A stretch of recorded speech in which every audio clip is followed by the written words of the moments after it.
A Christmas Carol in Prose, being a Ghost Story of Christmas, by Charles Dickens.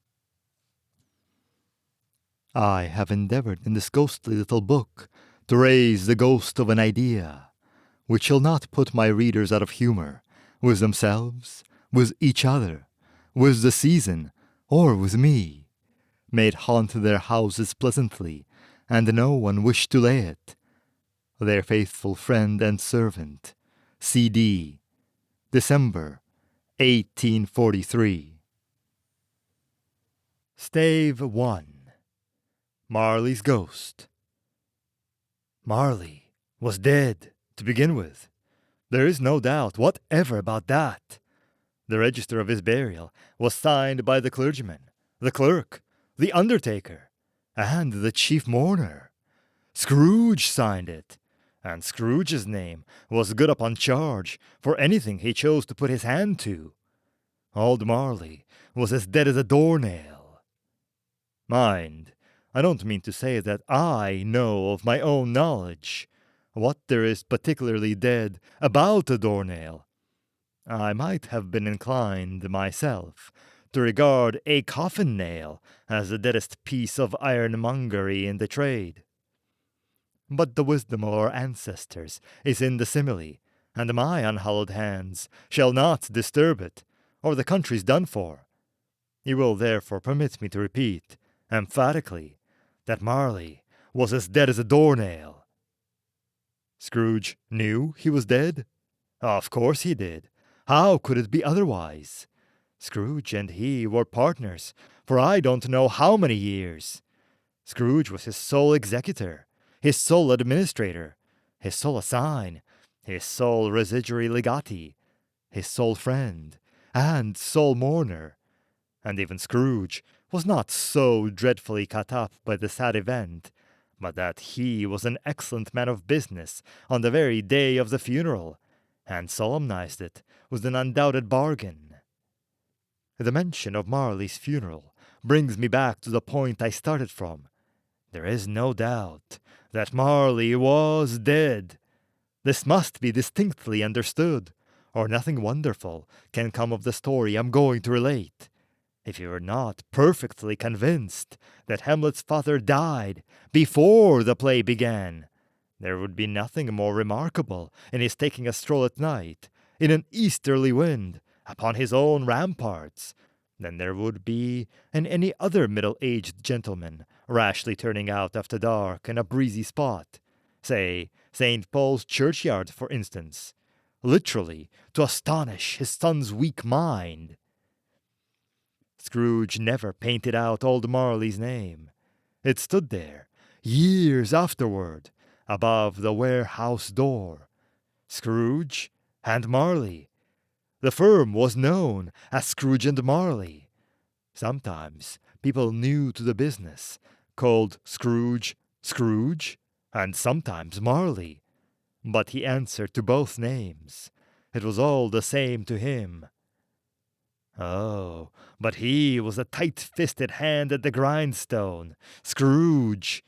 A squeezing, wrenching, grasping, scraping, clutching, covetous old sinner, hard and sharp as flint, from which no steel had ever struck out generous fire, secret and self-contained, and solitary as an oyster. The cold within him froze his old features, nipped his pointed nose, shriveled his cheek, stiffened his gait, made his eyes red, his thin lips blue, and spoke out shrewdly in his grating voice. A frosty rime was on his head, and on his eyebrows, and his wiry chin. He carried his own low temperature always about with him. He iced his office in the dog days, and didn't thaw it 1 degree at Christmas. External heat and cold had little influence on Scrooge. No warmth could warm, no wintry weather chill him. No wind that blew was bitterer than he, no falling snow more intent upon its purpose, No pelting rain, less open to entreaty. Foul weather didn't know where to have him. The heaviest rain and snow and hail and sleet could boast of the advantage over him in only one respect. They often came down handsomely, and Scrooge never did. Nobody ever stopped him in the street to say, with gladsome looks, "My dear Scrooge, how are you? When will you come to see me?" No beggars implored him to bestow a trifle. No children asked him what it was o'clock. No man or woman ever once in all his life inquired the way to such and such a place of Scrooge. Even the blind man's dogs appeared to know him, and when they saw him coming on, would tug their owners into doorways and up courts, and then would wag their tails as though they said, "No eye is better than an evil eye, dark master." But what did Scrooge care? It was the very thing he liked. To edge his way along the crowded paths of life, warning all human sympathy to keep its distance, was what the knowing ones call nuts to Scrooge. Once upon a time, of all the good days in the year, on Christmas Eve, old Scrooge sat busy in his counting-house. It was cold, bleak, biting weather, foggy withal, and he could hear the people in the court outside go whizzing up and down, beating their hands upon their breasts, and stamping their feet upon the pavement stones to warm them. The city clocks had only just gone 3, but it was quite dark already. It had not been light all day. The candles were flaring in the windows of the neighboring offices, like ruddy smears upon the palpable brown air. The fog came pouring in at every chink and keyhole, and was so dense without, that although the court was of the narrowest, the houses opposite were mere phantoms. To see the dingy cloud come drooping down, obscuring everything, one might have thought that nature lived hard by, and was brewing on a large scale. The door of Scrooge's counting-house was open, that he might keep his eye upon his clerk, who, in a dismal little cell beyond, a sort of tank, was copying letters. Scrooge had a very small fire, but the clerk's fire was so very much smaller that it looked like one coal. But he couldn't replenish it, for Scrooge kept the coal box in his own room, and so, surely as the clerk came in with the shovel, the master predicted that it would be necessary for them to part. Wherefore, the clerk put on his white comforter and tried to warm himself at the candle, in which effort, not being a man of a strong imagination, he failed. "Merry Christmas, Uncle! God save you!" cried a cheerful voice. It was the voice of Scrooge's nephew, who came upon him so quickly that this was the first intimation he had of his approach. "Bah!" said Scrooge. "Humbug!" He had so heated himself with rapid walking in the fog and frost, this nephew of Scrooge's, that he was all in a glow. His face was ruddy and handsome, his eyes sparkled, and his breath smoked again. "Christmas a humbug, Uncle," said Scrooge's nephew. "You don't mean that, I'm sure." "I do," said Scrooge. "Merry Christmas! What right have you to be merry? What reason have you to be merry? You're poor enough." "Come then," returned the nephew gaily. "What right have you to be dismal? What reason have you to be morose? You're rich enough." Scrooge, having no better answer ready on the spur of the moment, said, "Bah!" again, and followed it up with, "Humbug!" "Don't be cross, uncle," said the nephew. "What else can I be," returned the uncle, "when I live in such a world of fools as this? Merry Christmas!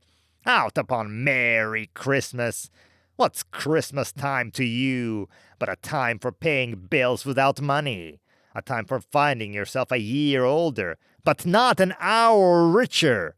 A time for balancing your books and having every item in 'em through a round dozen of months presented dead against you?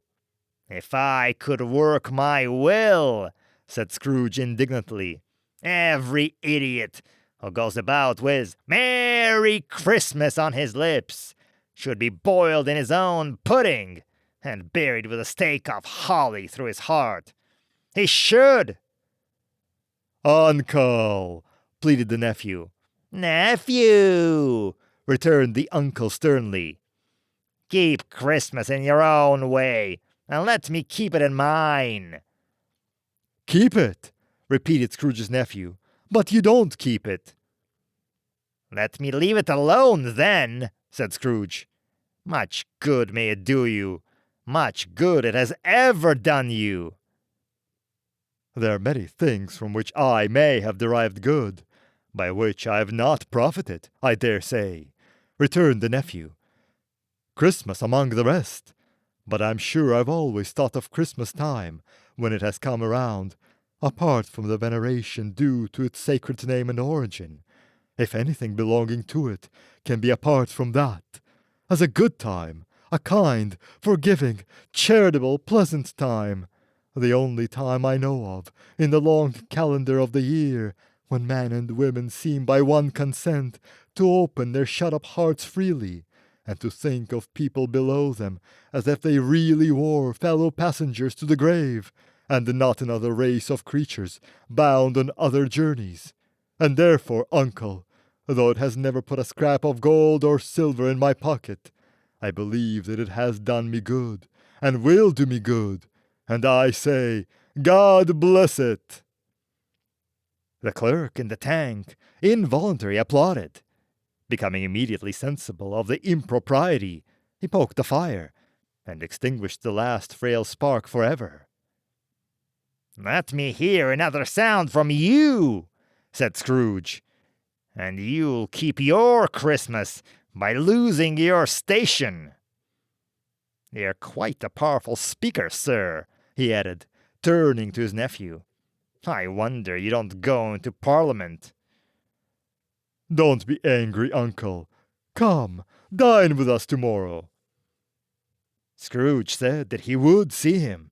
Yes, indeed he did.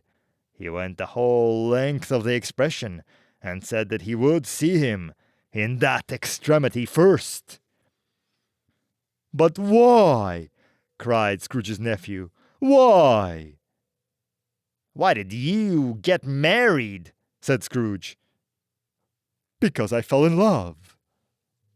"Because you fell in love," growled Scrooge, as if that were the only one thing in the world more ridiculous than a Merry Christmas.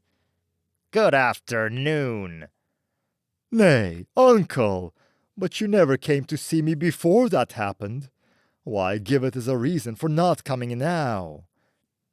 "Good afternoon," said Scrooge. "I want nothing from you.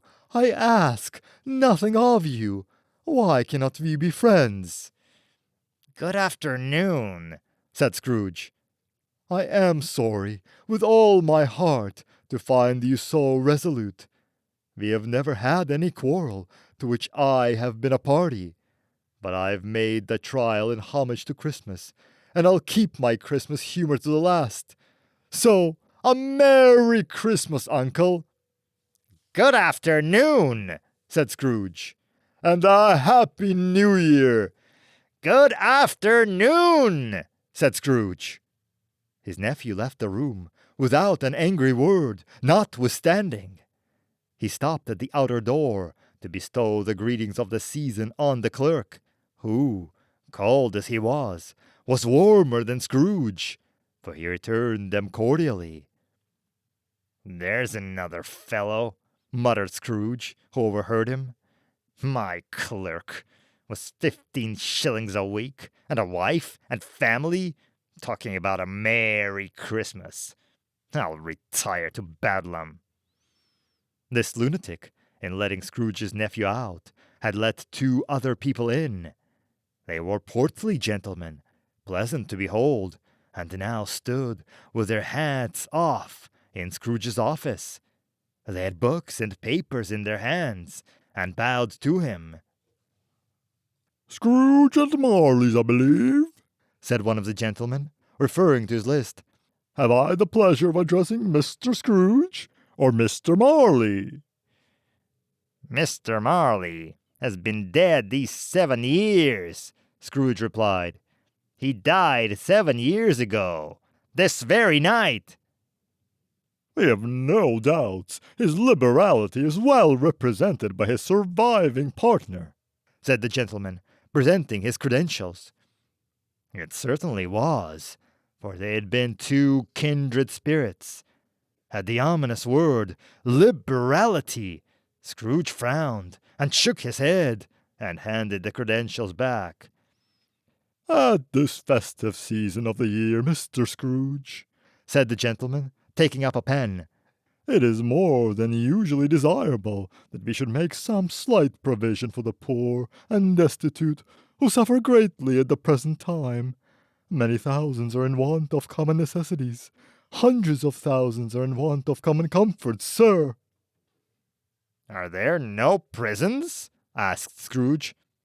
"Plenty of prisons," said the gentleman, laying down the pen again. And the union workhouses? Demanded Scrooge. Are they still in operation? "They are. Still," returned the gentleman, "I wish I could say they were not."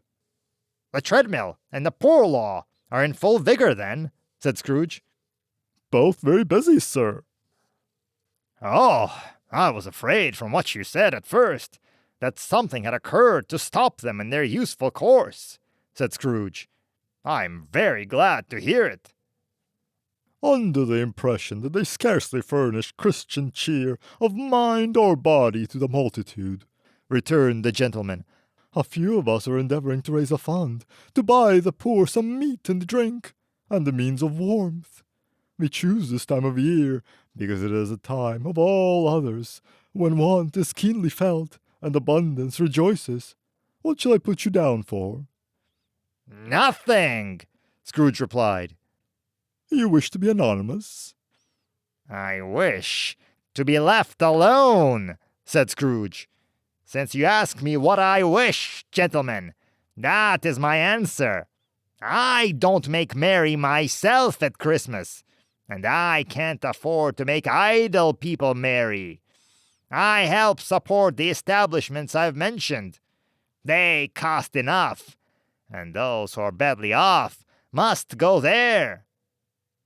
"Many can't go there, and many would rather die." If they would rather die, said Scrooge, they'd better do it and decrease the surplus population. Besides, excuse me, I don't know that. "But you might know it," observed the gentleman. It's not my business, Scrooge returned. It's enough for a man to understand his own business and not to interfere with other people's. Mine occupies me constantly. Good afternoon, gentlemen. Seeing clearly that it would be useless to pursue their point, the gentleman withdrew. Scrooge resumed his labors with an improved opinion of himself, and in a more facetious temper than was usual with him.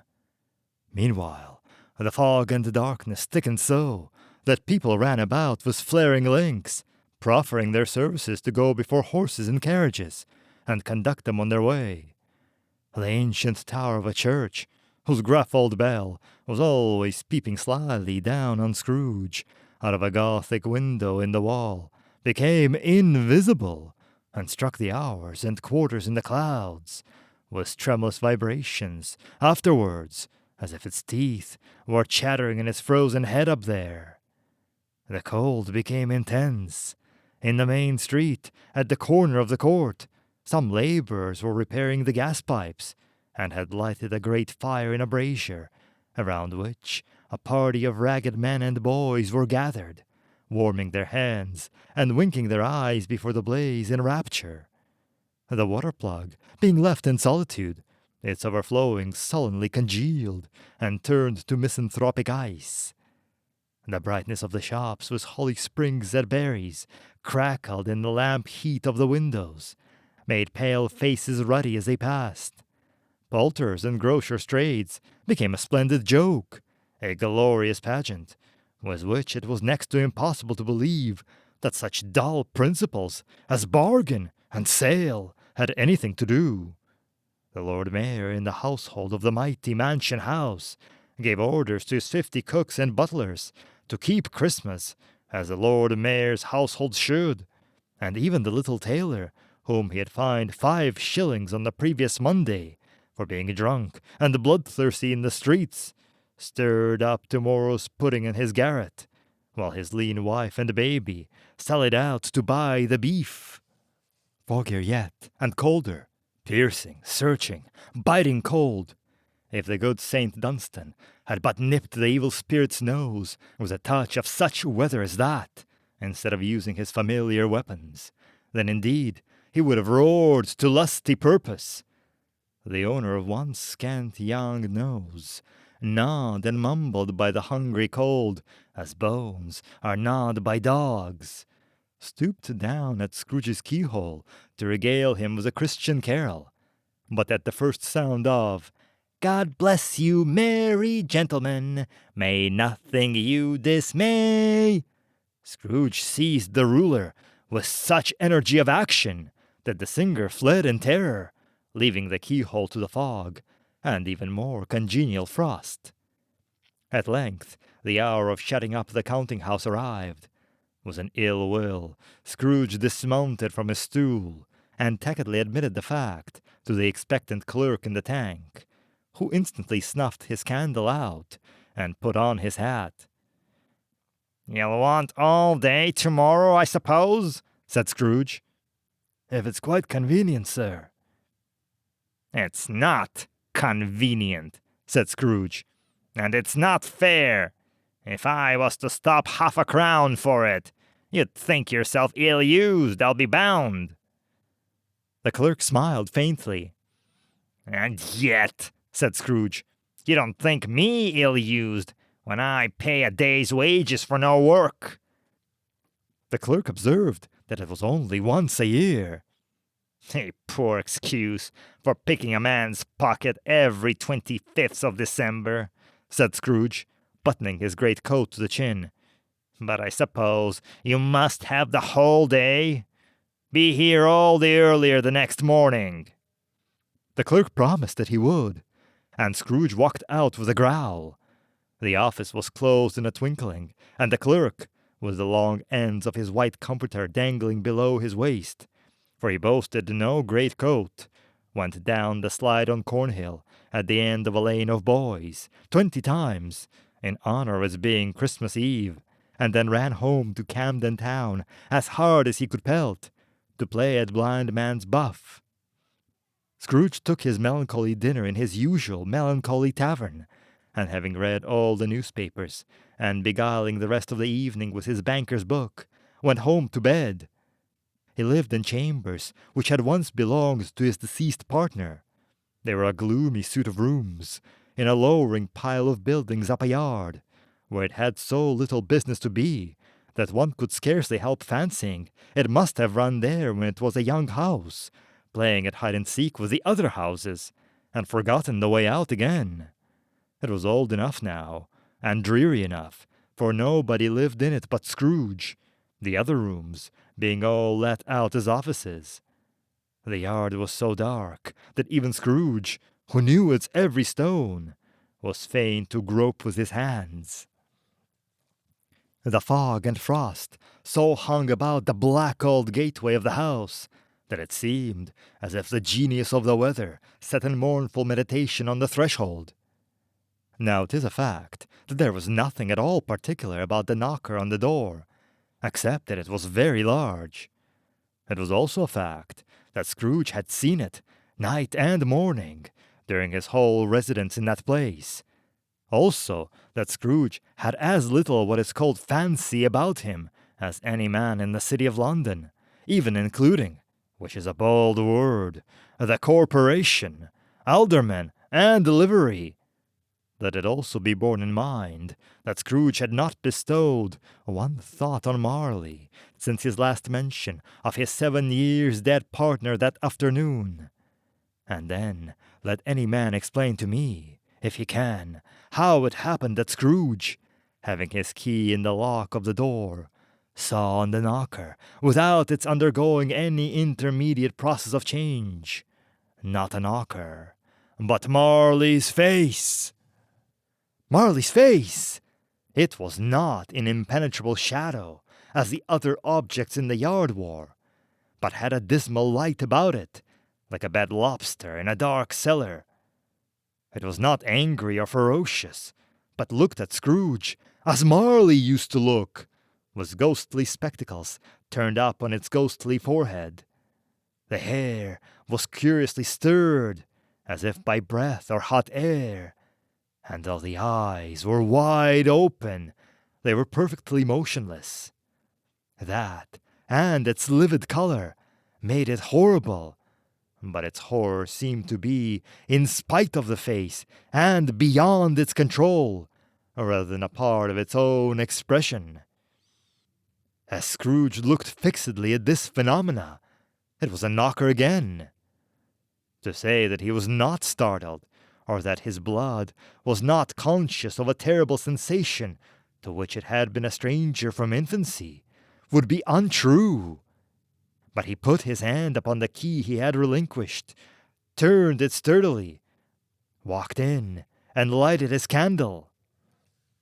He did pause, with a moment's irresolution, before he shut the door, and he did look, cautiously, behind it first, as if he half expected to be terrified with the sight of Marley's pigtail sticking out into the hole. But there was nothing on the back of the door, except the screws and the nuts that held the knocker on. So he said, "Pooh-pooh," and closed it with a bang. The sound resounded through the house like thunder. Every room above, and every cask in the wine merchant's cellar below, appeared to have a separate peal of echoes all of its own. Scrooge was not a man to be frightened by echoes. He fastened the door, and walked across the hall and up the stairs, slowly, too, trimming his candle as he went. You may talk vaguely about driving a coach and six up a good old flight of stairs, or through a bad young Act of Parliament, but I mean to say you might have gotten a hearse up that staircase and taken it broadside, with the splinter bar towards the wall and the door towards the balustrades, and done it easily. There's plenty of woods for that, and room to spare, which is perhaps the reason why Scrooge thought he saw a locomotive hearse going on before him in the gloom. Half a dozen gas lamps out of the street wouldn't have lighted the entry too well, so you may suppose that it was pretty dark with Scrooge's dip. Up Scrooge went, not caring a button for that. Darkness is cheap, and Scrooge liked it. But before he shut his heavy door, he walked through his rooms to see that all was right. He had just enough recollection of the face to desire to do that. Sitting room, bedroom, lumber room, all as they should be.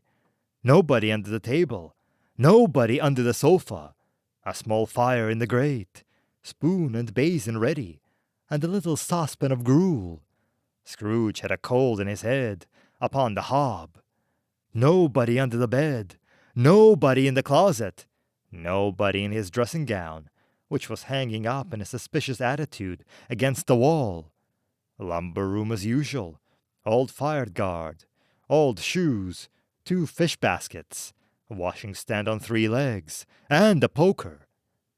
Quite satisfied, he closed his door and locked himself in, double-locked himself in, which was not his custom. Thus secured against surprise, he took off his cravat, put on his dressing gown and slippers, and his nightcap, and sat down before the fire to take his gruel. It was a very low fire indeed, nothing on such a bitter night. He was obliged to sit close to it and brood over it before he could extract the least sensation of warmth from such a handful of fuel. The fireplace was an old one, built by some Dutch merchant long ago, paved all round with quaint Dutch tiles, designed to illustrate the scriptures. There were Cains and Abels, Pharaoh's daughters, queens of Sheba, angelic messengers descending through the air on clouds like featherbeds, Abrams, Belshazzars, apostles putting off to sea in butterboats, hundreds of figures to attract his thoughts. And yet, that face of Marley, 7 years dead, came like the ancient Pharaoh's rod and swallowed up the whole. If each smooth tile had been a blank at first, with power to shape some picture on its surface from the disjointed fragments of his thoughts, there would have been a copy of old Marley's head on every one. "Humbug!" said Scrooge, and walked across the room. After several turns, he sat down again. As he threw his head back in the chair, his glance happened to rest upon a bell, a disused bell, that hung in the room, and communicated for some purpose, now forgotten, with a chamber in the highest story of the building. It was with great astonishment, and with a strange, inexplicable dread, that as he looked, he saw the bell begin to swing. It swung so softly in the outset that it scarcely made a sound, but soon it rang out loudly, and so did every bell in the house. This might have lasted half a minute, or a minute, but it seemed an hour. The bells ceased as they had begun, together. They were succeeded by a clanking noise, deep down below, as if some person were dragging a heavy chain over the casks in the wine merchant's cellar. Scrooge then remembered to have heard that ghosts in haunted houses were described as dragging chains. The cellar door flew open with a booming sound, and then he heard the noise much louder on the floors below, then coming up the stairs, then coming straight towards his door. "It's humbug still," said Scrooge. "I won't believe it." His color changed, though, when, without a pause, it came on through the heavy door and passed into the room before his eyes. Upon its coming in, the dying flame leapt up, as though it cried, "I know him, Marley's ghost!" and fell again. The same face, the very same. Marley in his pigtail, usual waistcoat, tights and boots, the tassels on the latter bristling, like his pigtail, and his coat skirts, and the hair upon his head. The chain he drew was clasped about his middle. It was long, and wound about him like a tail, and it was made, for Scrooge observed it closely, of cash boxes, keys, padlocks, ledgers, deeds, and heavy purses wrought in steel. His body was transparent, so that Scrooge, observing him, and looking through his waistcoat, could see the 2 buttons on his coat behind. Scrooge had often heard it said that Marley had no bowels, but he had never believed it until now. No, nor did he believe it now, though he looked upon the phantom through and through, and saw it standing before him, though he felt the chilling influence of its death-cold eyes, and marked the very texture of the folded kerchief bound about its head and chin, which wrapper he had not observed before, He was still incredulous, and fought against his senses. "But how now?" said Scrooge, caustic and cold as ever. "What do you want with me?" Much! Marley's voice, no doubt about it. "Who are you?" Ask me who I was. "Who are you, then?" said Scrooge, raising his voice. "You're particular, for a shade." He was going to say, to a shade, but substituted this as much more appropriate. In life, I was your partner, Jacob Marley. Can you sit down?" asked Scrooge, looking doubtfully at him. I can. "Do it, then." Scrooge asked the question because he didn't know whether a ghost so transparent might find himself in a condition to take a chair, and felt that in the event of it being impossible, it might involve the necessity of an embarrassing explanation. But the ghost sat down on the opposite side of the fireplace, as if he were quite used to it. You don't believe in me, observed the ghost. "I don't," said Scrooge. What evidence would you have of my reality beyond that of your senses? "I don't know," said Scrooge. Why do you doubt your senses? "Because," said Scrooge, "a little thing affects them. A slight disorder of the stomach makes them cheat. You may be an undigested bit of beef, a blot of mustard, a crumb of cheese, a fragment of an underdone potato. There's more of gravy than of grave about you, whatever you are." Scrooge was not in the habit of cracking jokes, nor did he feel, in his heart, by any means waggish then.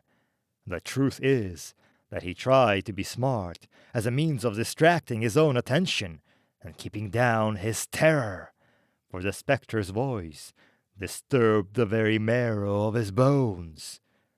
To sit staring at those fixed glazed eyes in silence for a moment would play, Scrooge felt, the very deuce with him. There was something very awful, too, in the spectre's being provided with an infernal atmosphere of its own. Scrooge could not feel it himself, but this was clearly the case, for though the ghost sat perfectly motionless, its hair and skirts and tassels were still agitated as by the hot vapors from an oven. "You see this toothpick?" said Scrooge, returning quickly to the charge, for the reason just assigned, and wishing, though it were only for a second, to divert the vision's stony gaze from himself. I do, replied the ghost. "You're not looking at it," said Scrooge. But I see it, said the ghost. Notwithstanding. "Well," returned Scrooge, "I have but to swallow this, and be for the rest of my days prosecuted by a legion of goblins, all of my own creation. Humbug, I tell you! Humbug!" At this, the spirit raised a frightful cry, and shook its chain with such a dismal and appalling noise that Scrooge held on tight to his chair to save himself from falling in a swoon. But how much greater was his horror when the phantom, taking off the badge around its head, as if it were too warm to wear indoors, its lower jaw dropped down upon its breast. Scrooge fell upon his knees and clasped his hands before his face.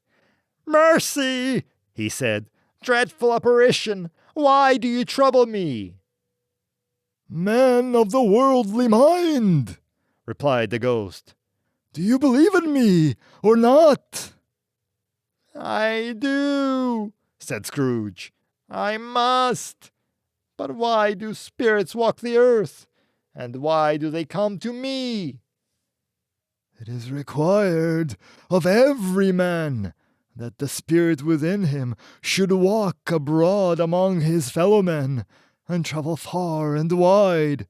And if that spirit goes not forth in life, it is condemned to do so after death. It is doomed to wander through the world.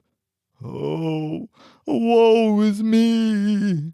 And witness what it cannot share, but might have shared on earth and turned to happiness. Again the spectre raised a cry, and shook its chain, and wrung its shadowy hands. "You're fettered," said Scrooge, trembling. "Tell me, why?" I wear the chain I forged in life, replied the ghost.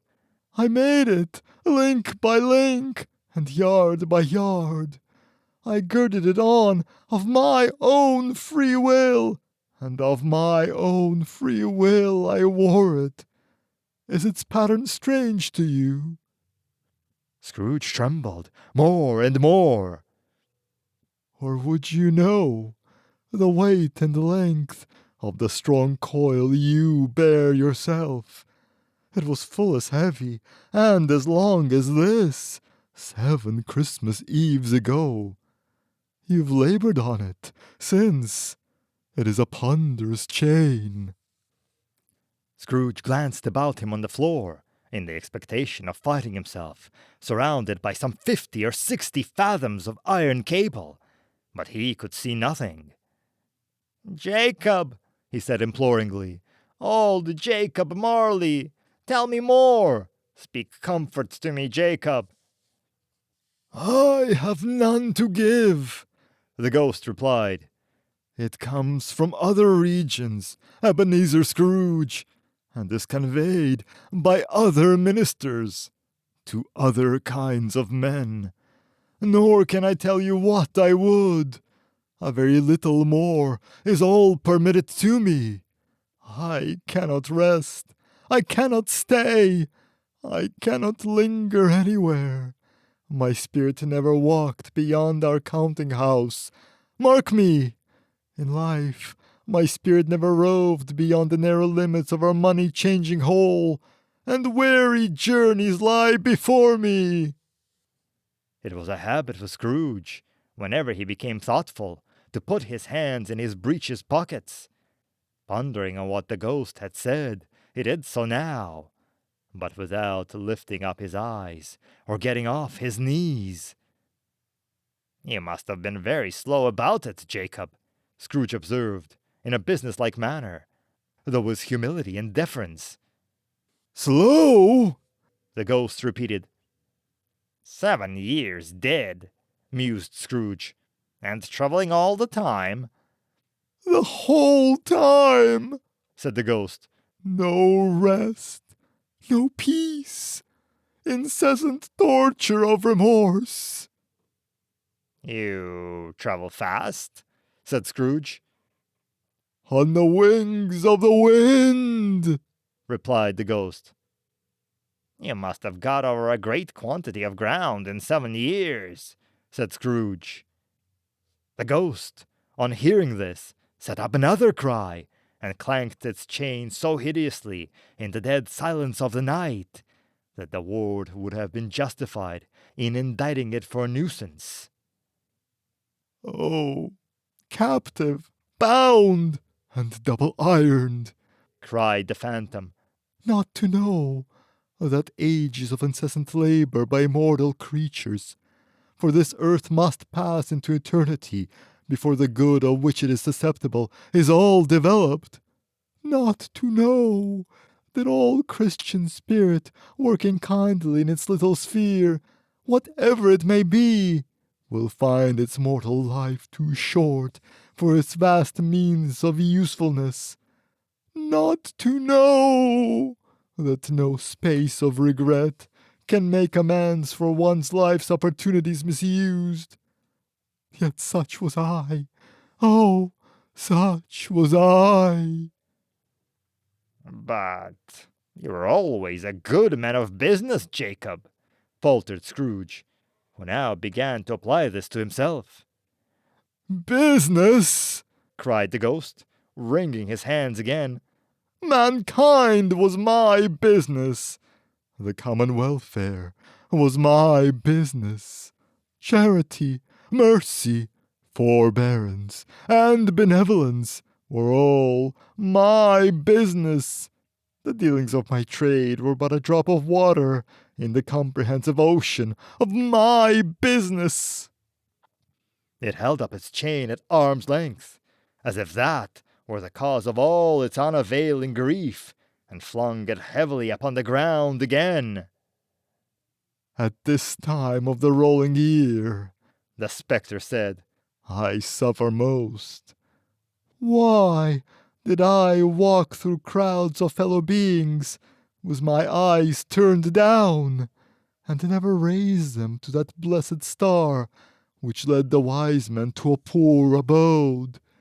Were there no poor homes to which its light would have conducted me?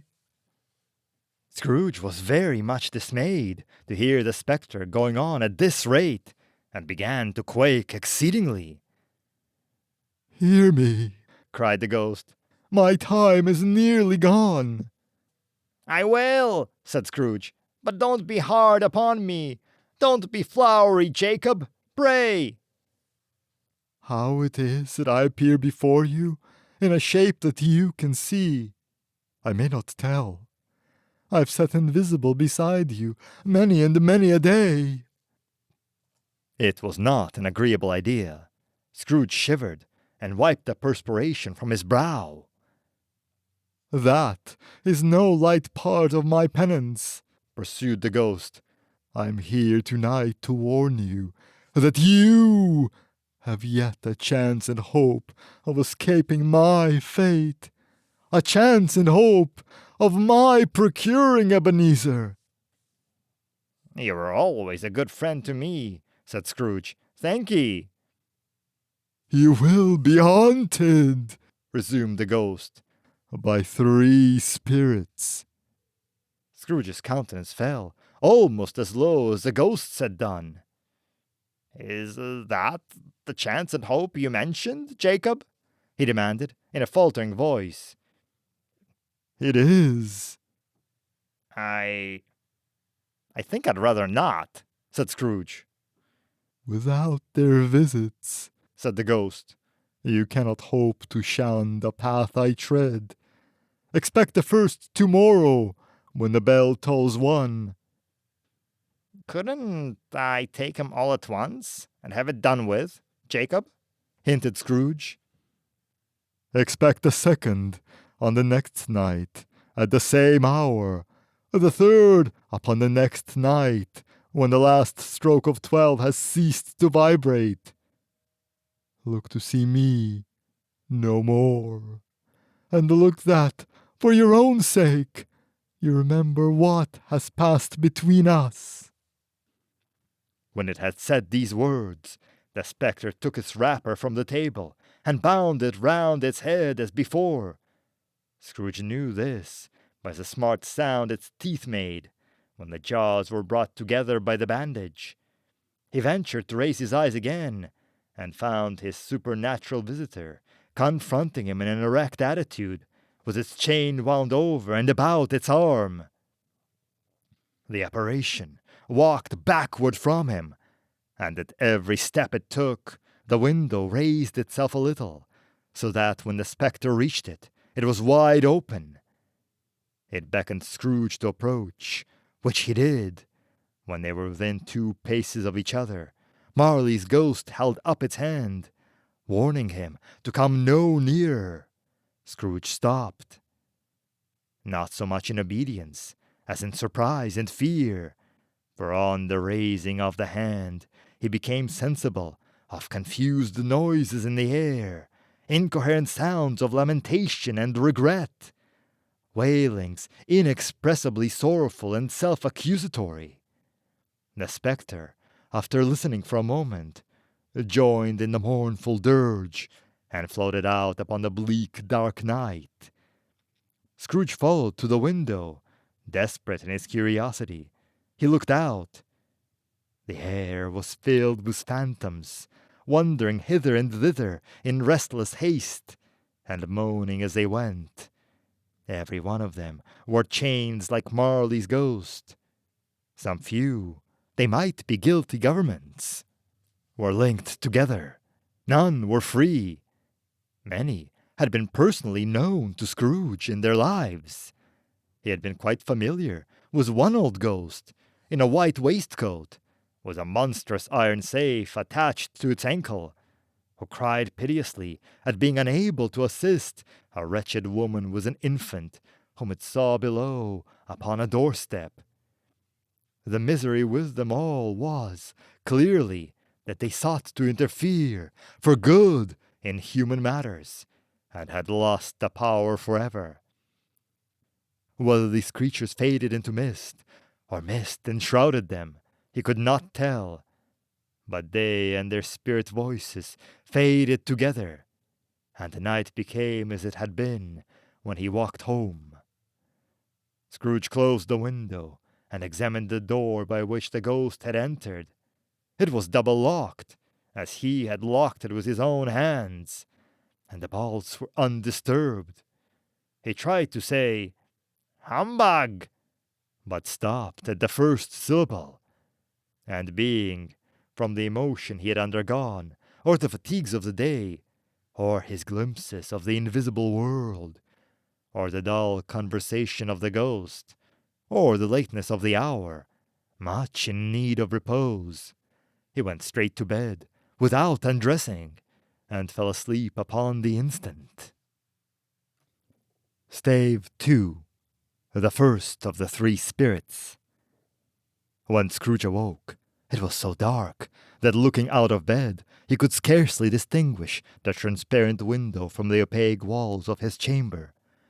He was endeavoring to pierce the darkness with his ferret eyes, when the chimes of a neighboring church struck the 4 quarters, so he listened for the hour.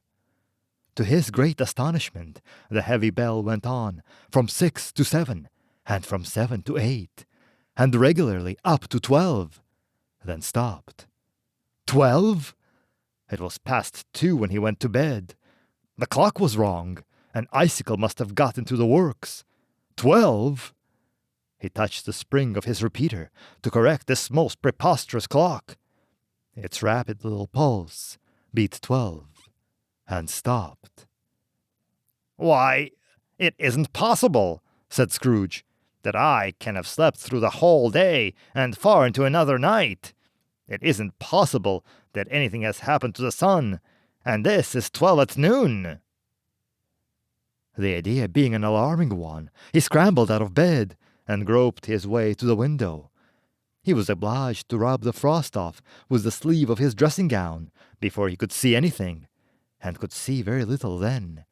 All he could make out was that it was still very foggy and extremely cold, and that there was no noise of people running to and fro, and making a great stir, as there unquestionably would have been if night had been bitten off by bright day and taken possession of the world. This was a great relief, because 3 days after sight of this first of exchange paid to Ebenezer Scrooge or his order, and so forth, would have become a mere United States security if there were no days to count by. Scrooge went to bed again, and thought, and thought, and thought it over and over and over, and could make nothing of it. The more he thought, the more perplexed he was, and the more he endeavored not to think, the more he thought. Marley's ghost bothered him exceedingly. Every time he resolved within himself, after mature inquiry, that it was all a dream, his mind flew back again, like a strong spring released, to its first position, and presented the same problem to be worked all through. Was it a dream or not? Scrooge lay in this state until the chime had gone 3 quarters more, when he remembered, on a sudden, that the ghost had warned him of a visitation when the bell tolled 1. He resolved to lie awake until the hour was past, and, considering that he could no more go to sleep than go to heaven, This was, perhaps, the wisest resolution in his power. The quarter was so long that he was more than once convinced he must have sunk into a doze unconsciously and missed the clock. At length it broke upon his listening ear. Ding-dong. "A quarter past," said Scrooge, counting. "Ding-dong. Half past," said Scrooge. "Ding-dong. A quarter to it. Ding-dong. The hour itself," said Scrooge triumphantly, "and nothing else." He spoke before the hour bell sounded, which it now did, was a deep, dull, hollow, melancholy one. Light flashed up in the room upon the instant, and the curtains of his bed were drawn. The curtains of his bed were drawn aside, I tell you, by a hand. Not the curtains at his feet, nor the curtains at his back, but those to which his face was addressed. The curtains of his bed were drawn aside, and Scrooge, starting up into a half-recumbent attitude, found himself face to face with the unearthly visitor who drew them. As close to it as I am now to you, and I am standing in spirit at your elbow. It was a strange figure, like a child, yet not so like a child as like an old man, viewed through some supernatural medium which gave him the appearance of having receded from view, and being diminished to a child's proportions. Its hair, which hung about its neck and down its back, was white as with age, and yet the face had not a wrinkle on it, and the tendermost bloom was on the skin. The arms were very long and muscular, the hands the same, as if its hold were of uncommon strength. Its legs and feet, most delicately formed, were, like those upper members, bare. It wore a tunic of the purest white, and round its waist was bound a lustrous belt, the sheen of which was beautiful. It held a branch of fresh green holly in its hand, and, in singular contradiction of that wintry emblem, had its dress trimmed with summer flowers. But the strangest thing about it was, that from the crown of its head there sprung a bright clear jet of light, by which all this was visible, and which was doubtless the occasion of its using, in its duller moments, a great extinguisher for a cap, which it now held under its arm. Even this, though, when Scrooge looked at it, with increasing steadiness, was not its strangest quality, for as its belt sparkled and glittered, now in one part, and now in another, and what was light one instant, at another time was dark, so the figure itself fluctuated in its distinctness, being now a thing with one arm, now with one leg, now with 20 legs, now a pair of legs, without a head, now a head without a body, of which dissolving parts no outline would be visible in the dense gloom wherein they melted away, and in the very wonder of this it would be itself again, distinct and clear as ever. "Are you the spirit, sir, whose coming was foretold to me?" asked Scrooge. I am. The voice was soft and gentle, singularly low, as if instead of being so close beside him, it wore the distance. "Who and what are you?" Scrooge demanded. I am the ghost of Christmas past. "Long past?" inquired Scrooge, observant of its dwarfish stature. No, your past. Perhaps, and Scrooge could not have told anybody why, if anybody could have asked him, but he had a special desire to see the spirit in his cap, and begged him to be covered. What? Exclaimed the spirit. Would you so soon put out, with worldly hands, the light I give? Is it not enough that you are one of those whose passions made this cap, and force me through the whole train of years to wear it low upon my brow? Scrooge reverently disclaimed all intention to offend, or any knowledge of having wilfully bonneted the spirit at any point of his life. He then made bold to inquire what business brought him there. "Your welfare," said the ghost. Scrooge expressed himself much obliged, but could not help thinking that a night of unbroken rest would have been more conducive to that end.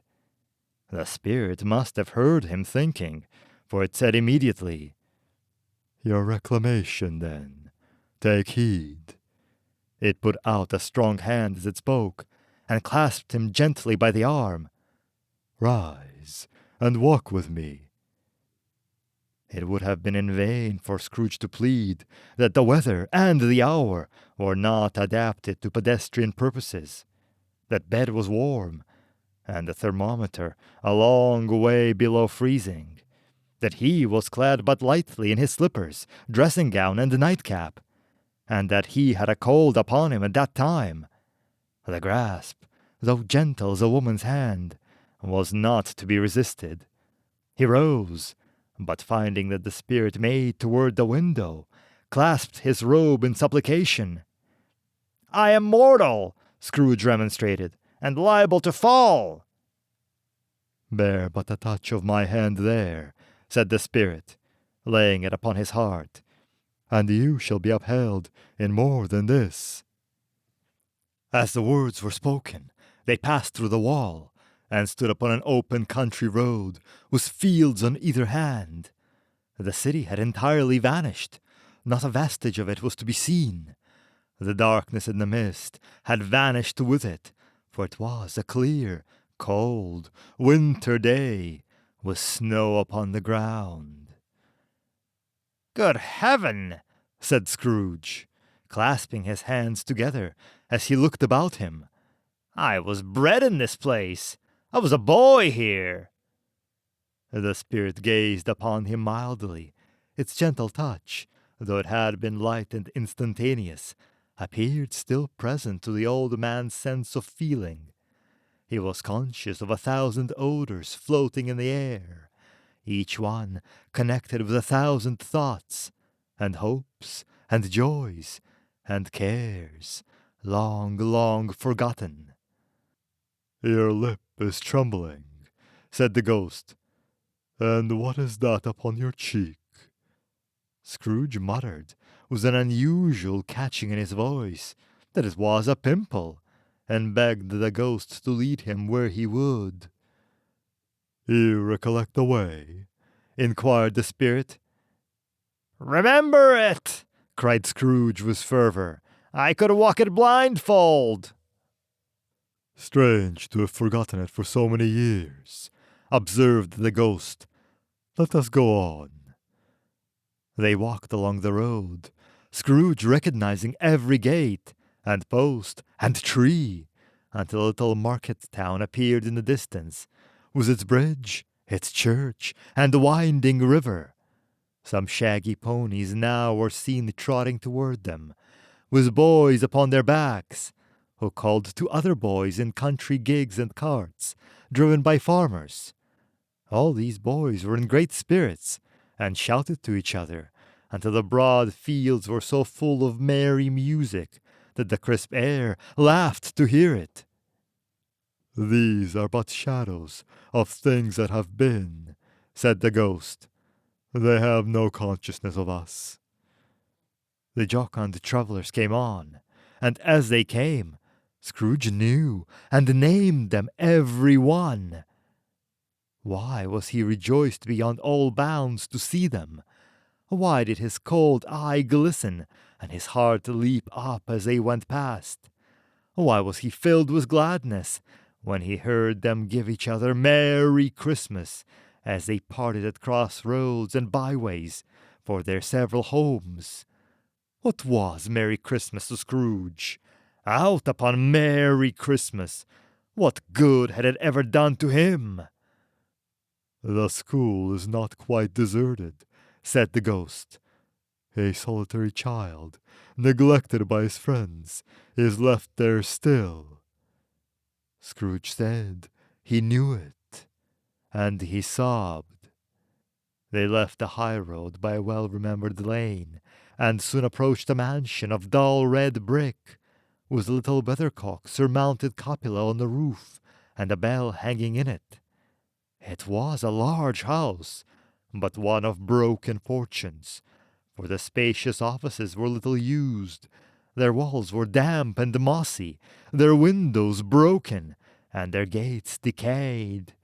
Fowls clucked and stuttered in the stables, and the coach-houses and sheds were overrun with grass.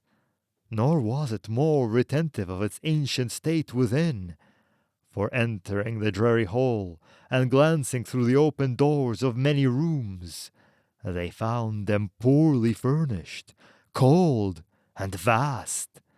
There was an earthy savour in the air, a chilly bareness in the place, which associated itself somehow with too much getting up by candlelight, and not too much to eat.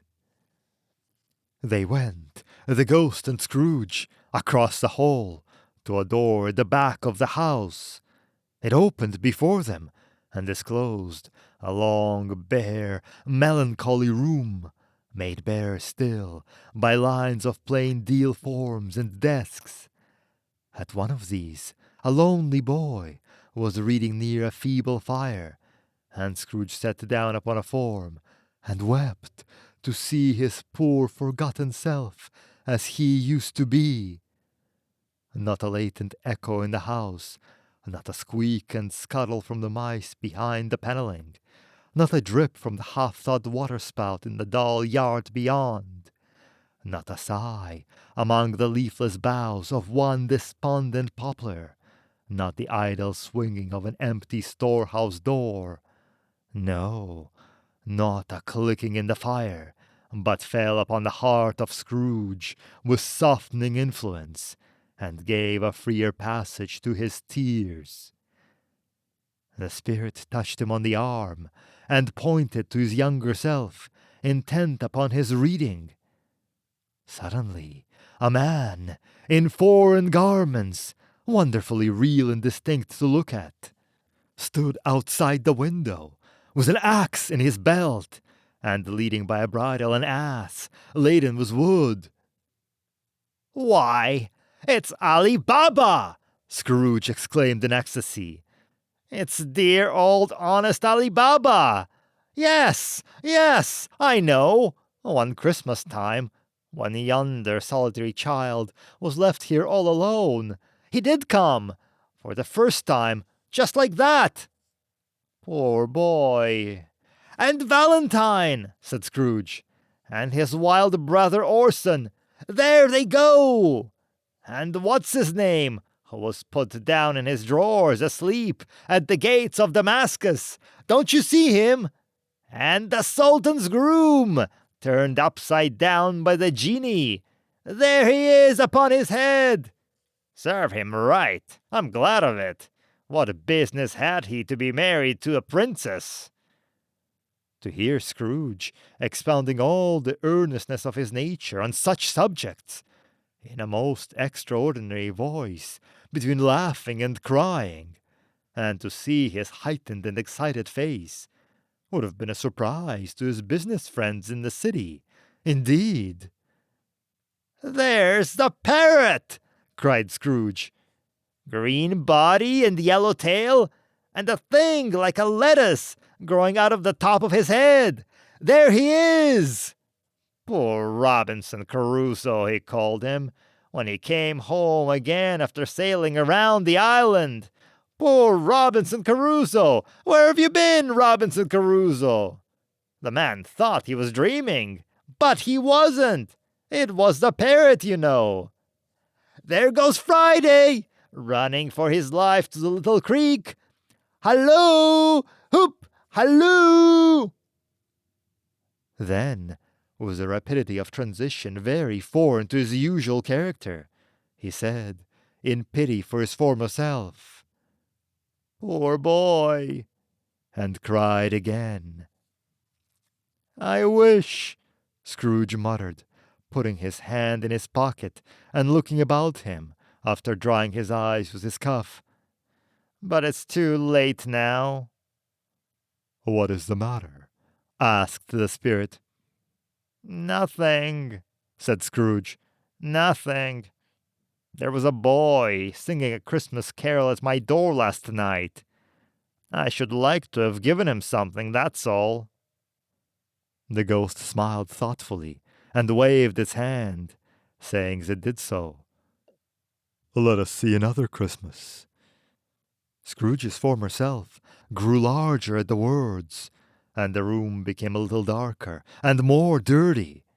The panels shrunk, the windows cracked, fragments of plaster fell out of the ceiling, and the naked laths were shown instead. But how all this was brought about, Scrooge knew no more than you do. He only knew that it was quite correct, that everything had happened so, that there he was, alone again, when all the other boys had gone home for the jolly holidays. He was not reading now, but walking up and down despairingly. Scrooge looked at the ghost, and with a mournful shake of his head, glanced anxiously toward the door. It opened, and a little girl, much younger than the boy, came darting in, and putting her arms around his neck, and often kissing him, and addressed him as her "dear, dear brother." "I have come to bring you home, dear brother," said the child, clapping her tiny hands, and bending down to laugh. "To bring you home! Home, home!" "Home, little Fan?" returned the boy. "Yes," said the child, brimful of glee. "Home, for good and all. Home, for ever and ever. Father is so much kinder than he used to be, that home's like heaven. He spoke so gently to me one dear night when I was going to bed, that I was not afraid to ask him once more if you might come home. And he said, 'Yes, you should,' and sent me in a coach to bring you. And you're to be a man," said the child, opening her eyes, "and are never to come back here. But first, we're to be together all Christmas long, and have the merriest time in all the world." "You're quite a woman, little Fan," exclaimed the boy. She clapped her hands and laughed, and tried to touch his head, but being too little, laughed again, and stood on tiptoe to embrace him. Then she began to drag him in her childish eagerness toward the door, and he, nothing loath to go, accompanied her. A terrible voice in the hall cried, "Bring down Master Scrooge's box there!" And in the hall appeared the schoolmaster himself, who glared on Master Scrooge with a ferocious condescension, and threw him into a dreadful state of mind by shaking hands with him. Then he conveyed him and his sister into the veriest old well of a shivering best parlour that ever was seen, where maps upon the wall, and the celestial and terrestrial globes in the windows were waxy with cold. There he produced a decanter of curious light wine, and a block of curiously heavy cake, and administered installments of these dainties to the young people, at the same time sending out a meagre servant to offer a glass of something to the postboy, who answered that he thanked the gentleman, but if it was the same tap as he had tasted before, he had rather not. Master Scrooge's trunk being by this time tied on the top of the chaise, the children bade the schoolmaster good-bye right willingly, and getting into it, drove gaily down the garden sweep, the quick wheels dashing the hoar frost and snow from off the dark leaves of the evergreens like spray. "Always a delicate creature, whom a breath might have withered," said the ghost. "But she had a large heart." "So she had," cried Scrooge. "You're right. I will not gainsay it, Spirit. God forbid!" "She died a woman," said the ghost, "and had, as I think, children." "One child," Scrooge returned. "True," said the ghost. "Your nephew." Scrooge seemed uneasy in his mind, and answered briefly, "Yes." Although they had but that moment left the school behind them, they were now in the busy thoroughfares of a city, where shadowy passengers passed and repassed, where shadowy carts and coaches battled for the way, where all the strife and tumult of a real city war. It was made plain enough by the dressing of the shops, that here too it was Christmas time again. But it was evening, and the streets were lighted up. The ghost stopped at a certain warehouse door, and asked Scrooge if he knew it. "Know it?" Said Scrooge. "Was I apprenticed here?" They went in, at sight of an old gentleman in a Welsh wig, sitting behind such a high desk that if he had been 2 inches taller, he must have knocked his head against the ceiling. Scrooge cried in great excitement, "Why, it's old Fezziwig! Bless his heart! It's Fezziwig alive again!" Old Fezziwig laid down his pen and looked up at the clock, which pointed to the hour of 7. He rubbed his hands, adjusted his capacious waistcoat, laughed all over himself, from his shoes to his organ of benevolence, and called out in a comforting, oily, rich, fat, jovial voice, Yo-ho there, Ebenezer, Dick! Scrooge's former self, now grown a young man, came briskly in, accompanied by his fellow prentice. "Dick Wilkins, to be sure," said Scrooge to the ghost. "Bless me, yes! There he is! He was very much attached to me, was Dick. Poor Dick! Dear, dear!" Yo-ho, my boys, said Fezziwig. No more work tonight. Christmas Eve, Dick. Christmas, Ebenezer. Let's have the shutters up, cried old Fezziwig, with a sharp clap of his hands, before a man can say Jack Robinson. You wouldn't believe how those 2 fellows went at it. They charged into the street with the shutters, 1, 2, 3, had 'em up in their places, 4, 5, 6, barred them and pinned them, 7, 8, 9, and came back before you could have got to 12, panting like racehorses.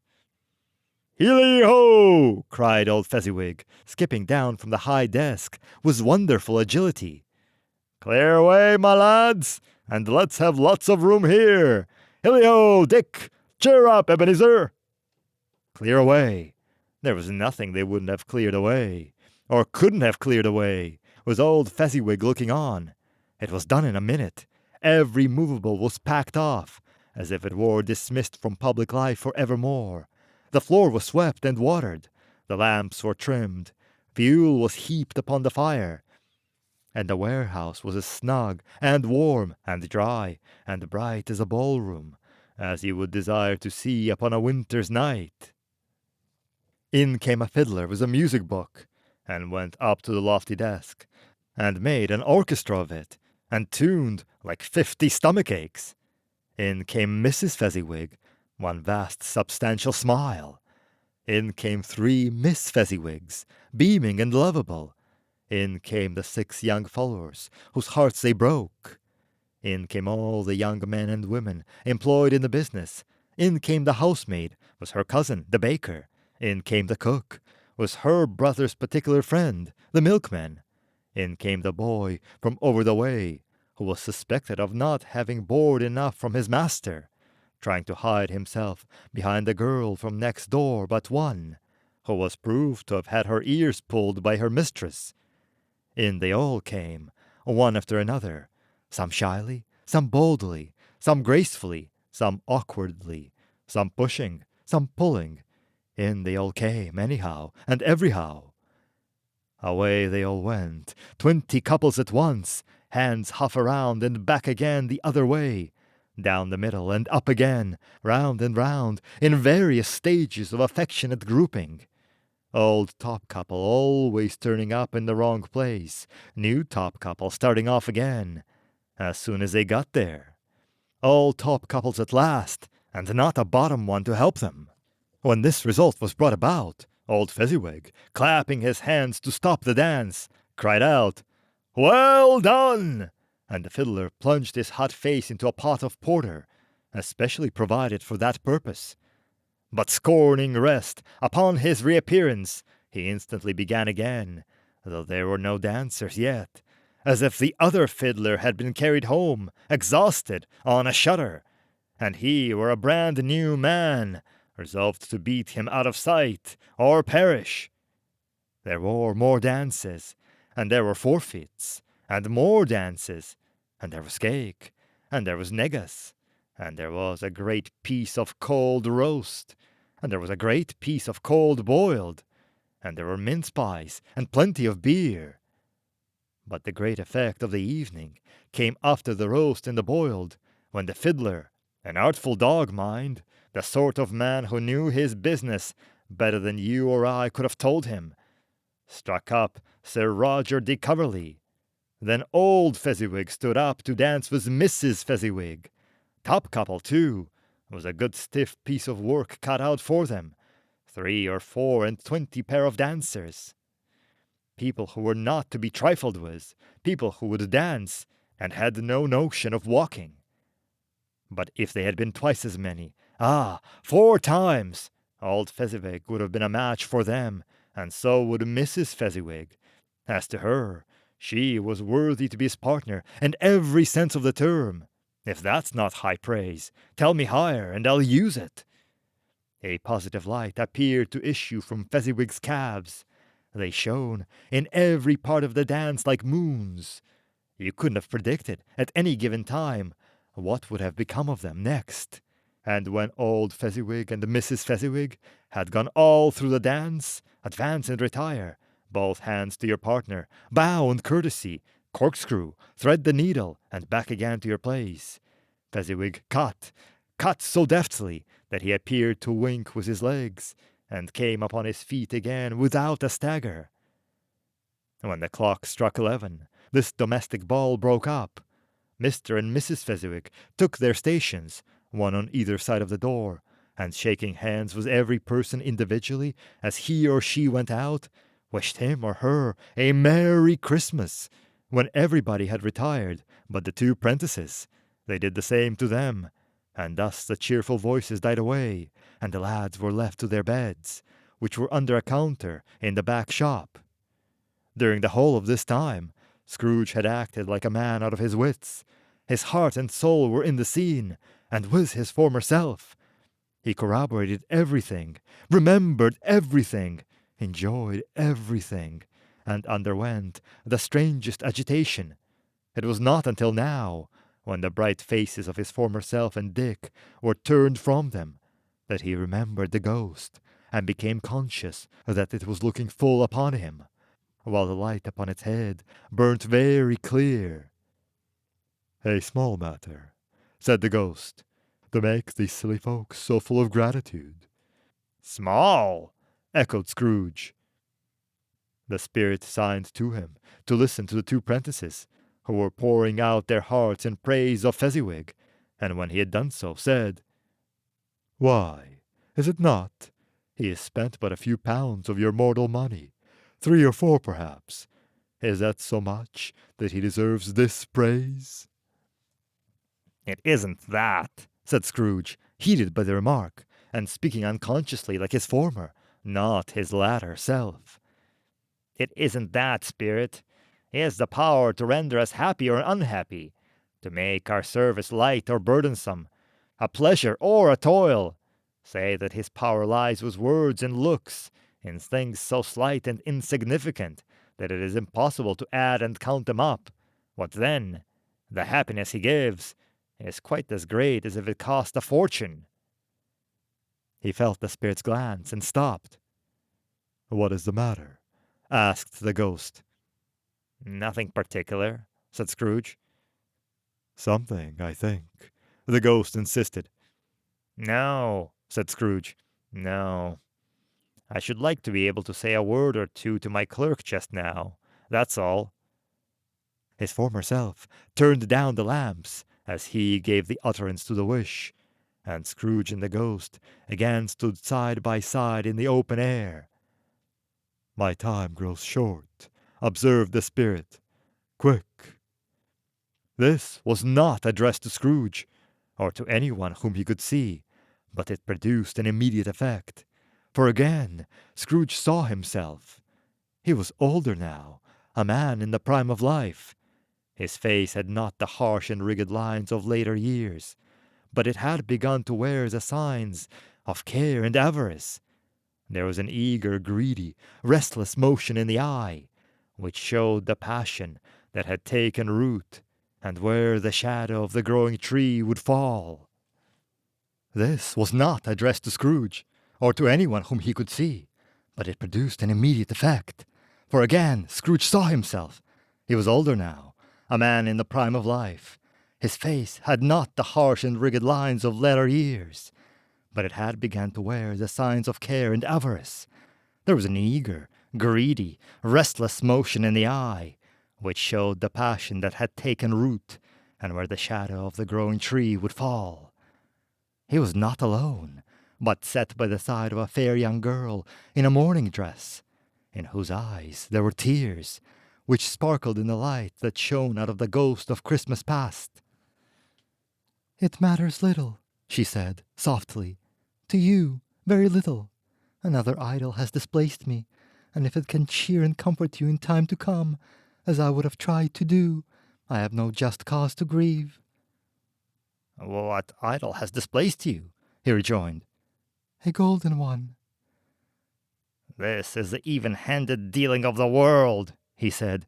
"There is nothing on which it is so hard as poverty, but there is nothing it professes to condemn with such severity as the pursuit of wealth." "You fear the world too much," she answered, gently.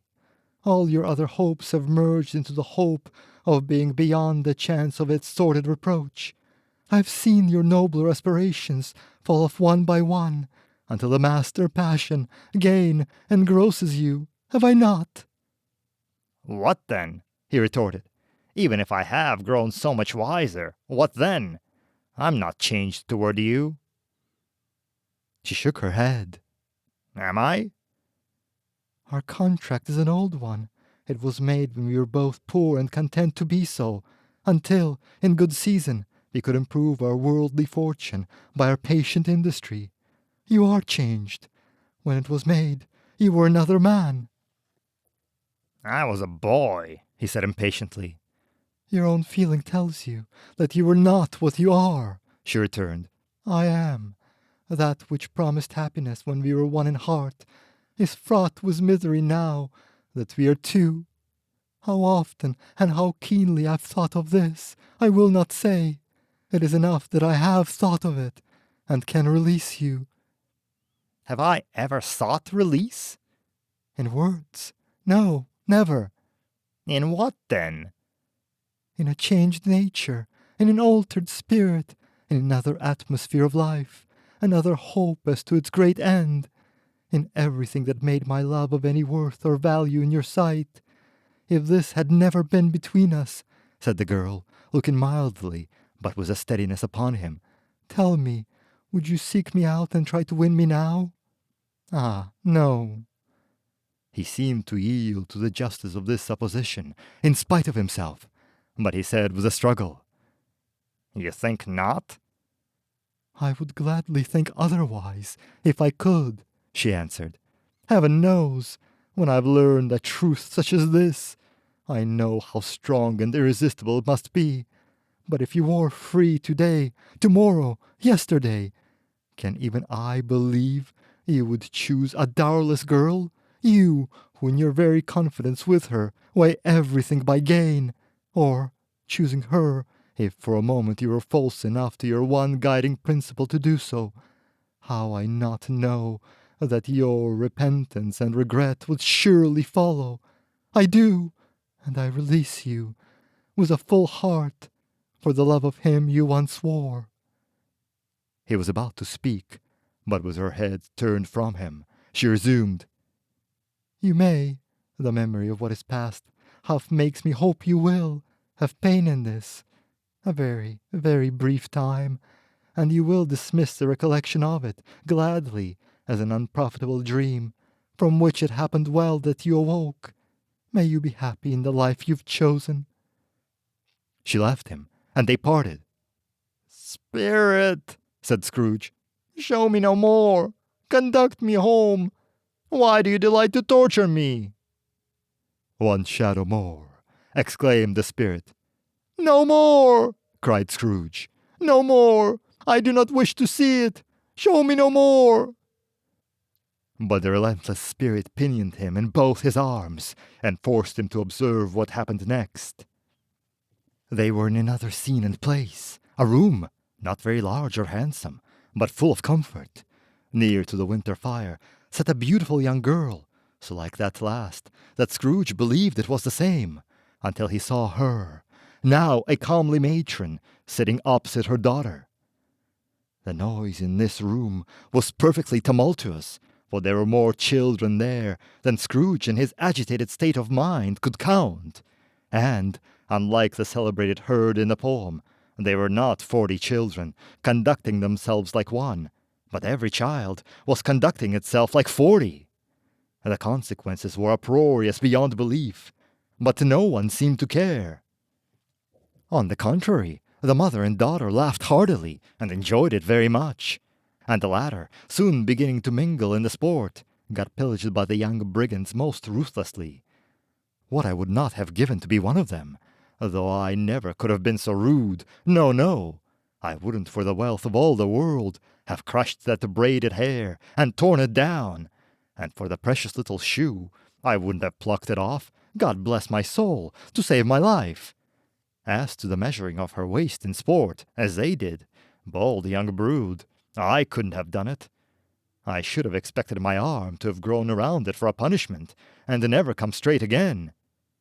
And yet I should have dearly liked, I own, to have touched her lips, to have questioned her, that she might have opened them, to have looked upon the lashes of her downcast eyes, and never raised a blush, to have let loose waves of hair, an inch of which would be a keepsake beyond price.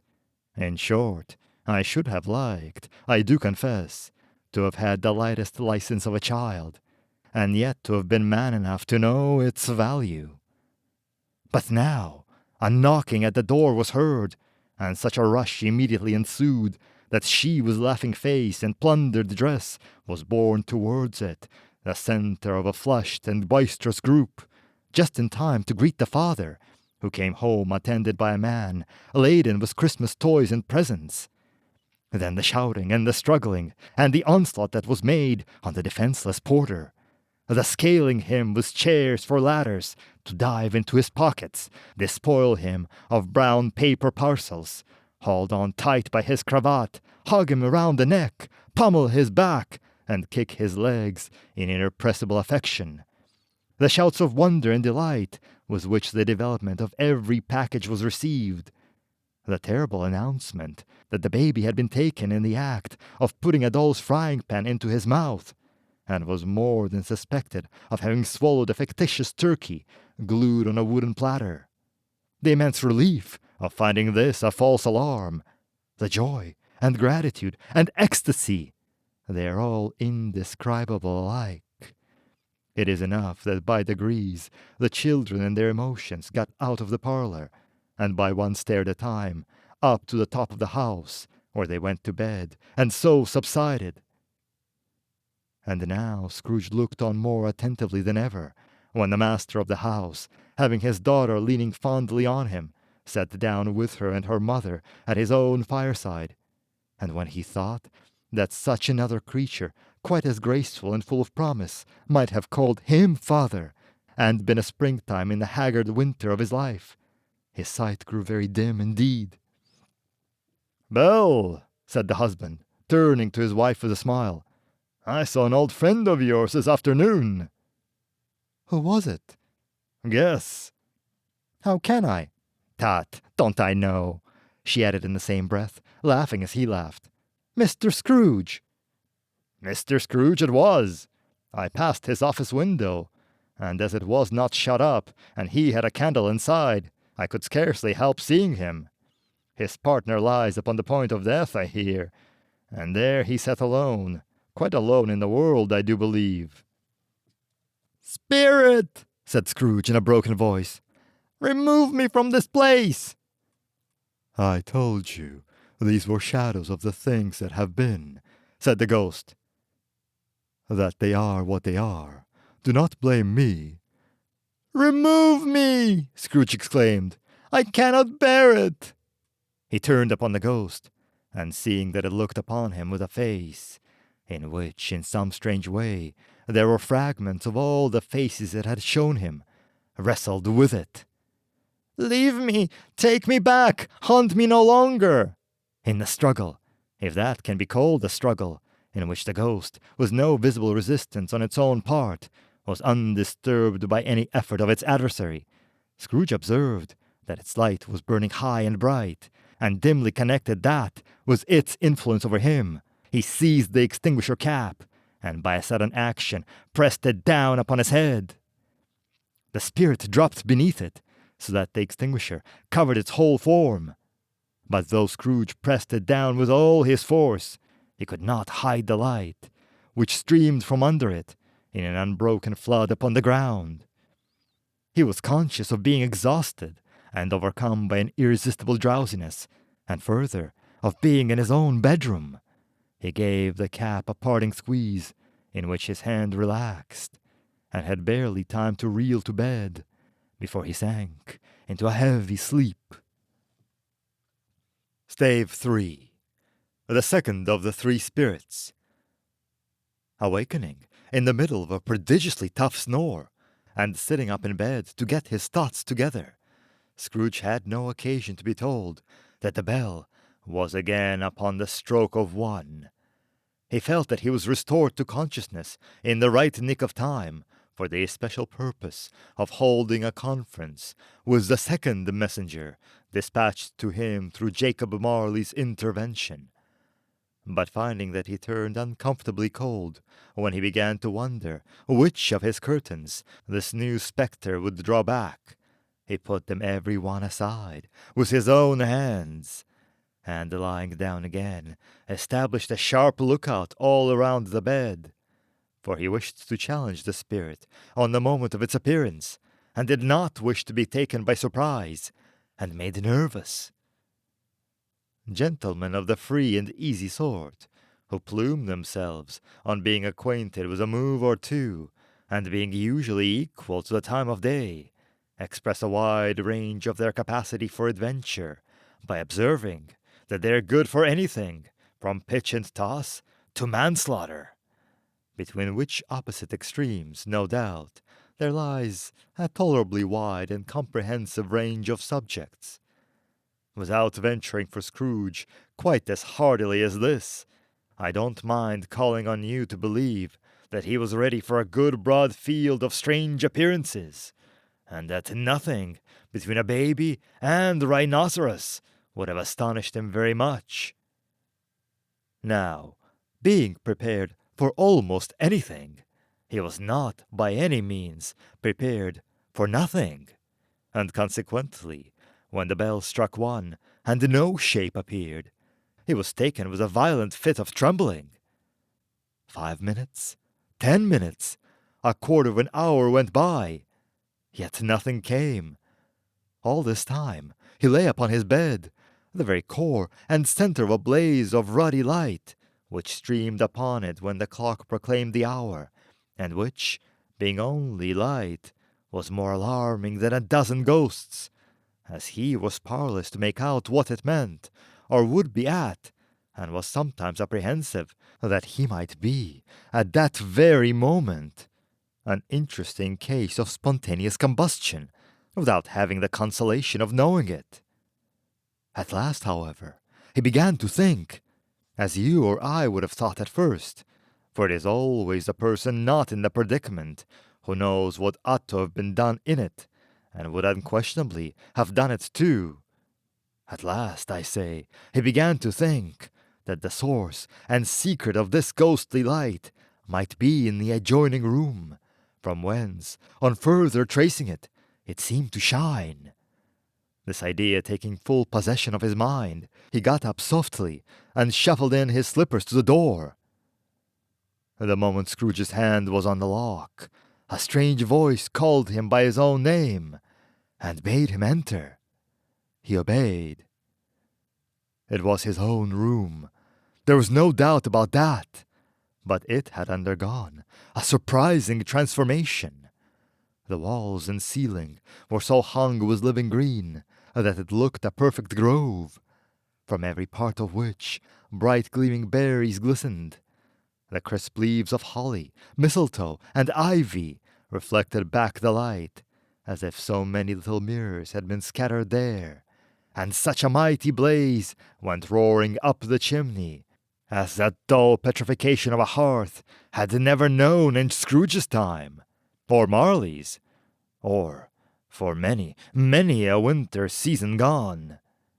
Heaped up on the floor to form a kind of throne were turkeys, geese, game, poultry, brawn, great joints of meat, sucking pigs, long wreaths of sausage, mince pies, plum puddings, barrels of oysters, red-hot chestnuts, cherry-cheeked apples, juicy oranges, luscious pears, immense twelfth cakes, and seething bowls of punch that made the chamber dim with their delicious steam.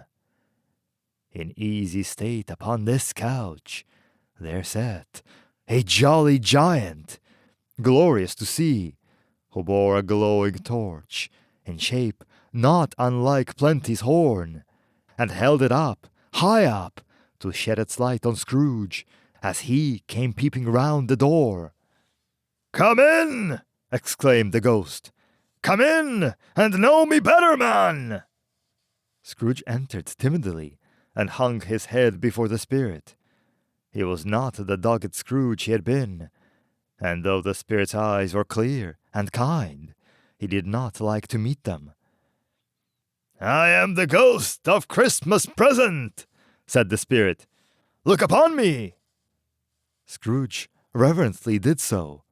It was clothed in one simple green robe, or mantle, bordered with white fur. This garment hung so loosely on the figure that its capacious breast was bare, as if disdaining to be warded or concealed by any artifice. Its feet, observable beneath the ample folds of the garment, were also bare, and on its head it wore no other covering than a holy wreath, set here and there with shining icicles. Its dark brown curls were long and free as its genial face, its sparkling eye, its open hand, its cheery voice, its unconstrained demeanor, and its joyful air. Girded round its middle was an antique scabbard, but no sword was in it, and the ancient sheath was eaten up with rust. "You have never seen the like of me before!" exclaimed the spirit. "Never," Scrooge made to answer. "Have never walked forth with the younger members of my family, meaning, for I am very young, my elder brothers born in these later years," pursued the phantom. "I don't think I have," said Scrooge. "I'm afraid I've not. Have you many brothers, spirit?" "More than 1,800, said the ghost. "A tremendous family to provide for," muttered Scrooge. The ghost of Christmas Present rose. "Spirit," said Scrooge submissively, "conduct me where you will. I went forth last night on compulsion, and I learnt a lesson which is working now. Tonight, if you have aught to teach me, let me profit by it." "Touch my robe." Scrooge did as he was told, and held it fast. Holly, mistletoe, red berries, ivy, turkeys, geese, game, poultry, brawn, meat, pigs, sausages, oysters, pies, pudding, fruit, and punch all vanished instantly. So did the room, the fire, the ruddy glow, the hour of night, and they stood in the city streets on Christmas morning, where, for the weather was severe, the people made a rough, but brisk, but not unpleasant kind of music, in scraping the snow from the pavement in front of their dwellings, and from the tops of their houses, whence it was mad delight to the boys to see it pluming down to the road below and splitting into artificial little snowstorms.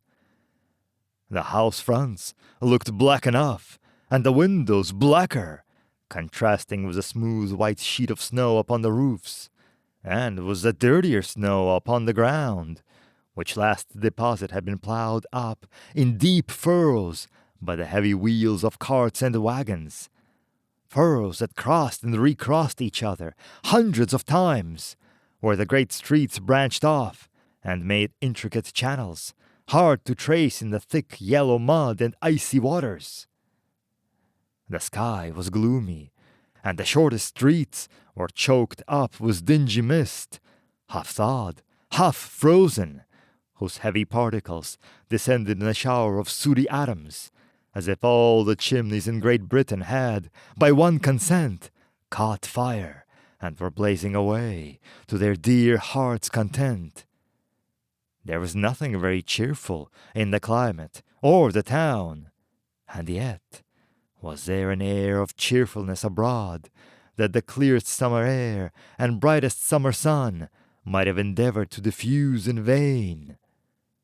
For the people who were shoveling away on the housetops were jovial and full of glee, calling out to one another from the parapets, and now and then exchanging a facetious snowball, better-natured missile, far than many a wordy jest, laughing heartily if it went right, and not less heartily if it went wrong. The poulterers' shops were still half open, and the fruiters were radiant in their glory. There were great, round, pot-bellied baskets of chestnuts, shaped like waistcoats of jolly old gentlemen, lolling at the doors, and tumbling out into the street in their apoplectic opulence. There were ruddy, brown-faced, broad-girthed Spanish onions, shining in the fatness of their growth, like Spanish friars, and winking from their shelves in wanton slyness at the girls as they went by, and glancing demurely at the hung-up mistletoe. There were pears and apples, clustered high in blooming pyramids. There were bunches of grapes, made, in the shopkeeper's benevolence, to dangle from conspicuous hooks, that people's mouth might water gratis as they passed.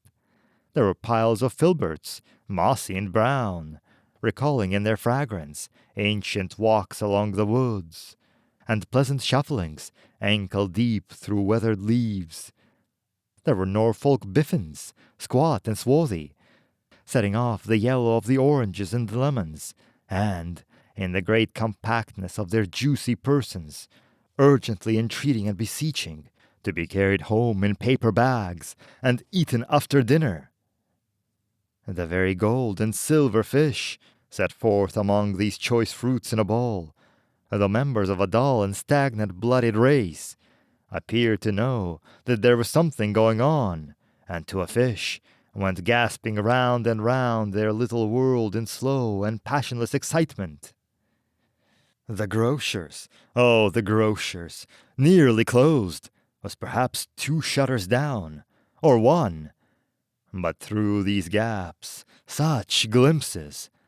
It was not alone that the scales descending on the counter made a merry sound, or that the twine and roller parted company so briskly, or that the canisters were rattled up and down like juggling tricks, or even that the blended scents of tea and coffee were so grateful to the nose, or even that the raisins were so plentiful and rare, the almonds so extremely white, the sticks of cinnamon so long and straight, the other spices so delicious, the candied fruits so caked and spotted with molten sugar, as to make the coldest lookers-on feel faint and subsequently bilious. Nor was it that the figs were moist and pulpy, or that the French plums blushed in modest tartness from their highly decorated boxes, or that everything was good to eat and in its Christmas dress, but the customers were all so hurried and so eager in their hopeful promise of the day that they tumbled up against each other at the door, crashing their wicker baskets wildly, and left their purchases upon the counter, and came running back to fetch them, and committed hundreds of the like mistakes, in the best humour possible, while the grocer and his people were so frank and fresh that the polished hearts with which they fastened their aprons behind might have been their own, worn outside for general inspection, and for Christmas dolls to pack it as they chose. But soon the steeples called good people all to church and chapel, and away they came, flocking through the streets in their best clothes, and with their gayest faces, and at the same time there emerged from scores of by-streets, lanes, and nameless turnings, innumerable people, carrying their dinners to the bakers' shops. The sight of these poor revellers appeared to interest the spirit very much, for he stood with Scrooge beside him in the baker's doorway, and, taking off the covers as their bearers passed, sprinkled incense on their dinners from his torch. It was a very uncommon kind of torch, for once or twice, when there were angry words between some dinner carriers who had jostled each other, he shed a few drops of water on them from it, and their good humour was restored directly, for they said it was a shame to quarrel upon Christmas Day, and so it was. God love it, so it was. In time, the bells ceased, and the bakers were shut up, and yet there was a genial shadowing forth of all these dinners, and the progress of their cooking, in the thawed blotch of wet above each baker's oven, where the pavement smoked as if its stones were cooking too. Is there a peculiar flavor in what you sprinkle from your torch? Asked Scrooge. There is, my own. Would it apply to any kind of dinner on this day? Asked Scrooge. To any kindly given, to a poor one most. Why to a poor one most? Asked Scrooge. Because it needs it most. Spirit, said Scrooge, after a moment's thought, I wonder you, of all the beings in the many worlds about us, should desire to cramp these people's opportunities of innocent enjoyment. I? Cried the spirit. You would deprive them of their means of dining every seventh day, often the only day on which they can be said to dine at all, said Scrooge. Wouldn't you? I? Cried the spirit. You seek to close these places on the seventh day, said Scrooge, and it comes to the same thing. I seek! Exclaimed the spirit. Forgive me if I'm wrong. It has been done in your name, or at least in that of your family, said Scrooge. There are some upon this earth of yours, Returned the spirit, who lay claim to know us, and who do their deeds of passion, pride, ill will, hatred, envy, bigotry, and selfishness in our name, who are as strange to us and all our kith and kin as if they had never lived. Remember that, and charge their doings on themselves, not us. Scrooge promised that he would, and they went on, invisible as they had been before, into the suburbs of the town. It was a remarkable quality of the ghost, which Scrooge had observed at the baker's, that notwithstanding his gigantic size, he would accommodate himself to any place with ease, and that he stood beneath a low roof quite as gracefully, as like a supernatural creature, as it was possible he could have done in any lofty hall. And perhaps it was the pleasure the good spirit had in showing off this power of his, or else it was his own kind, generous, hearty nature, and his sympathy with all poor men, that led him straight to Scrooge's clerks, for there he went, and took Scrooge with him, holding to his robe, and on the threshold of the door the spirit smiled, and stopped to bless Bob Cratchit's dwelling with the sprinkling of his torch. Think of that! Bob had but 15 bob a week himself. He pocketed on Saturdays but 15 copies of his Christian name, and yet the ghost of Christmas present blessed his 4-roomed house. Then up rose Mrs. Cratchit, Cratchit's wife, dressed out but poorly in a twice-turned gown, but brave in ribbons, which are cheap and make a good show for 6pence. And she laid the cloth, assisted by Belinda Cratchit, second of her daughters, also brave in ribbons, while Master Peter Cratchit plunged the fork into the saucepan of potatoes, and getting the corners of his monstrous shirt collar, Bob's private property, conferred upon his son and heir in honor of the day, into his mouth, rejoiced to find himself so gallantly attired, and he yearned to show his linen in the fashionable parks. And now 2 smaller Cratchits, boy and girl, came tearing in, screaming that outside the baker's they had smelt the goose, and known it for their own, and basking in the luxurious thoughts of sage and onion, these young Cratchits danced about the table and exalted Master Peter Cratchit to the skies, while he, not proud, although his color nearly choked him, blew the fire until the slow potatoes bubbled up, knocked loudly at the saucepan to be let out and peeled. "What has ever got your precious father, then?" said Mrs. Cratchit, "and your brother Tiny Tim? And Martha weren't as late last Christmas Day by half an hour." "Here's Martha, mother," said a girl, appearing as she spoke. "Here's Martha, mother!" cried the 2 young Cratchits. "Hurrah! There's such a goose, Martha!"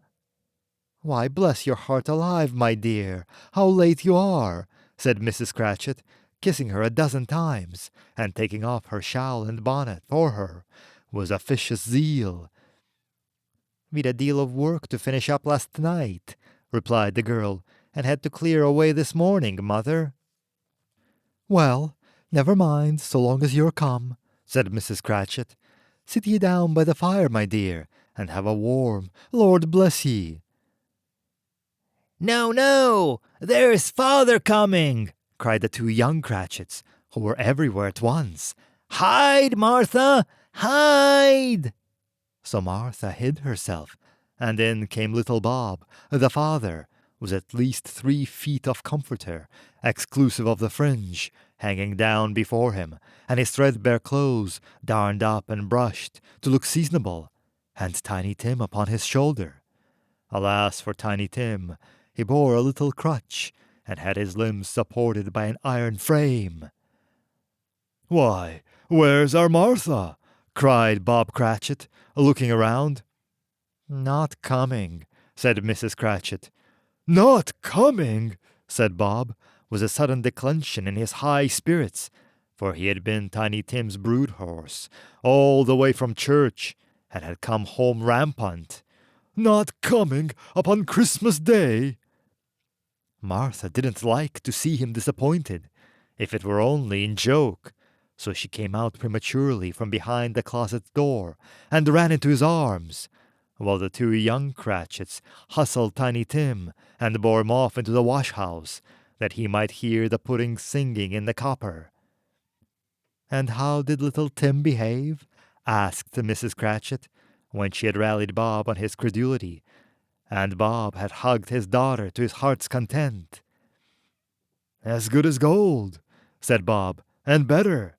Somehow he gets thoughtful sitting by himself so much, and thinks the strangest things you ever heard. He told me, coming home, that he hoped the people saw him in the church, because he was a cripple, and it might be pleasant to them to remember upon Christmas Day, who made lame beggars walk, and blind men see." Bob's voice was tremulous when he told them this, and trembled more when he said that Tiny Tim was growing strong and hardy. His active little crutch was heard upon the floor, and back came Tiny Tim before another word was spoken, escorted by his brother and sister to his stool before the fire, and while Bob, turning up his cuffs, as if, poor fellow, they were capable of being made more shabby, compounded some hot mixture in a jug with gin and lemons, and stirred it round and round, and put it on the hob to simmer. Master Peter and the two ubiquitous young Cratchits went to fetch the goose, with which they soon returned in high procession. Such a bustle ensued that you might have thought a goose the rarest of all birds, a feathered phenomena, to which a black swan was a matter of course. And in truth it was something very like it in that house. Mrs. Cratchit made the gravy, ready beforehand, in a little saucepan, hissing hot. Master Peter mashed the potatoes with incredible vigor. Miss Belinda sweetened up the applesauce. Martha dusted the hot plates. Bob took Tiny Tim beside him in a tiny corner at the table. The two young Cratchits set chairs for everybody, not forgetting themselves, and mounting guard upon their posts, crammed spoons into their mouths, lest they should shriek for goose before their turn came to be helped. At last the dishes were set on, and grace was said. It was succeeded by a breathless pause, as Mrs. Cratchit, looking slowly all along the carving knife, prepared to plunge it in the beast. But when she did, and when the long-expected gush of stuffing issued forth, one murmur of delight arose all around the board, and even Tiny Tim, excited by the two young Cratchits, beat the table with the handle of his knife, and feebly cried, "Hurrah!" There never was such a goose. Bob said he didn't believe there ever was such a goose cooked. Its tenderness and flavor, size and cheapness were the themes of universal admiration. Eked out by applesauce and mashed potatoes, it was a sufficient dinner for the whole family. Indeed, as Mrs. Cratchit said with great delight, surveying one small atom of the bone upon the dish, they hadn't ate it all at last, yet every one had had enough, and the youngest Cratchits in particular were steeped in sage and onion to the eyebrows. But now, the plates being changed by Miss Belinda, Mrs. Cratchit left the room alone, too nervous to bear witness, to take the pudding up and bring it in. Suppose it should not be done enough. Suppose it should break in turning out.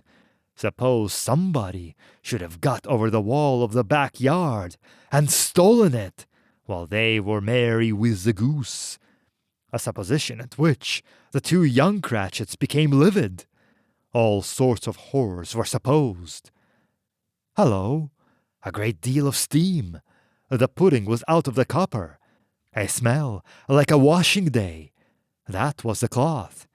A smell like an eating house, and the pastry cooks next door to each other, with the laundresses next door to that. That was the pudding.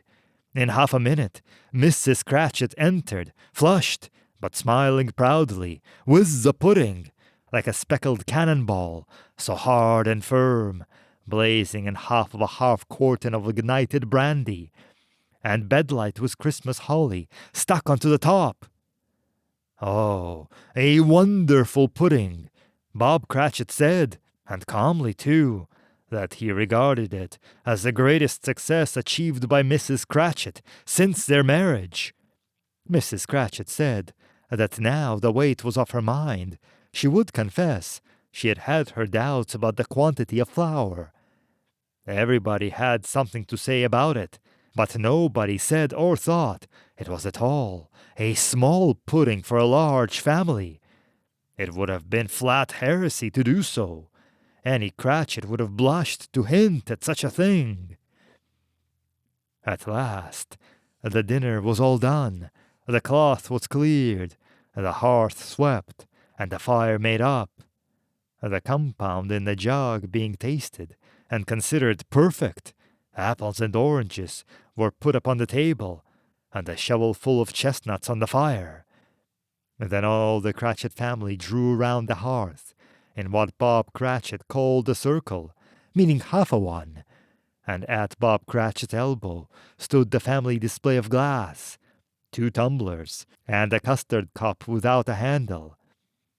These held the hot stuff from the jug, however, as well as golden goblets would have done, and Bob served it out with beaming looks, while chestnuts on the fire sputtered and cracked noisily.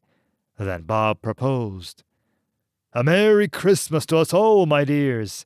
God bless us!" Which all the family re-echoed. God bless us, every one, said Tiny Tim, the last of all. He sat very close to his father's side, upon his little stool.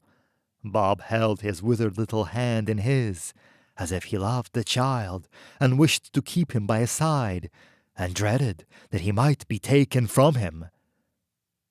Spirit, said Scrooge, with an interest he had never felt before, tell me if Tiny Tim will live. I see. A vacant seat, replied the ghost, in a poor chimney corner, and a crutch without an owner, carefully preserved. If these shadows remain unaltered by the future, the child will die. No, no, said Scrooge. Oh, no, kind spirit. Say he will be spared.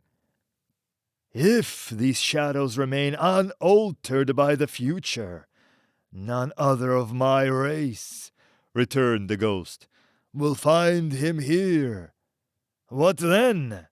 If he be like to die, he'd better do it, and decrease the surplus population. Scrooge hung his head to hear his own words quoted by the spirit, and was overcome with penitence and grief. Man, said the ghost, if man you be in heart, not adamant, forbear that wicked cant until you have discovered what the surplus is, and where it is. Will you decide what men shall live, what men shall die? It may be that in the sight of heaven you are more worthless and less fit to live than millions like this poor man's child.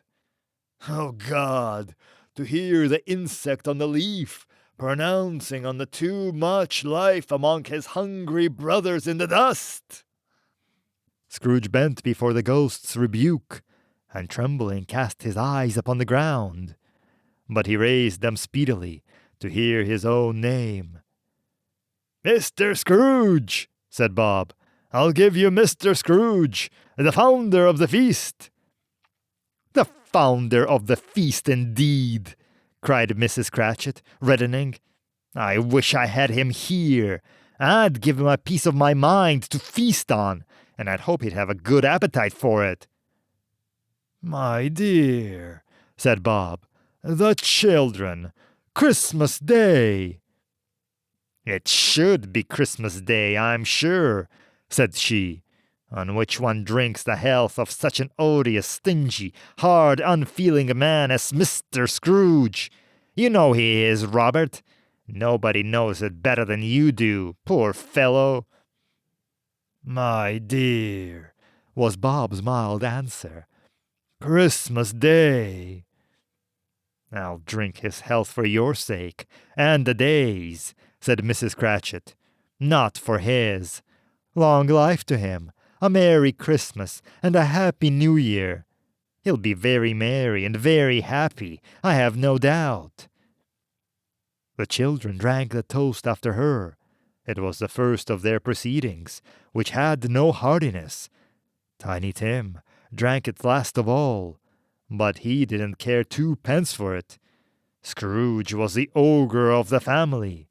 The mention of his name cast a dark shadow on the party, which was not dispelled for full 5 minutes. After it had passed, they were 10 times merrier than before, from the mere relief of Scrooge the Baleful being done with. Bob Cratchit told him how he had a situation in his eye for Master Peter, which would bring in, if obtained, full 5 and 6pence weekly. The two young Cratchits laughed tremendously at the idea of Peter's being a man of business, and Peter himself looked thoughtful at the fire from between his collars, as if he were deliberating what particular investments he should favor when he came to the receipt of that bewildering income.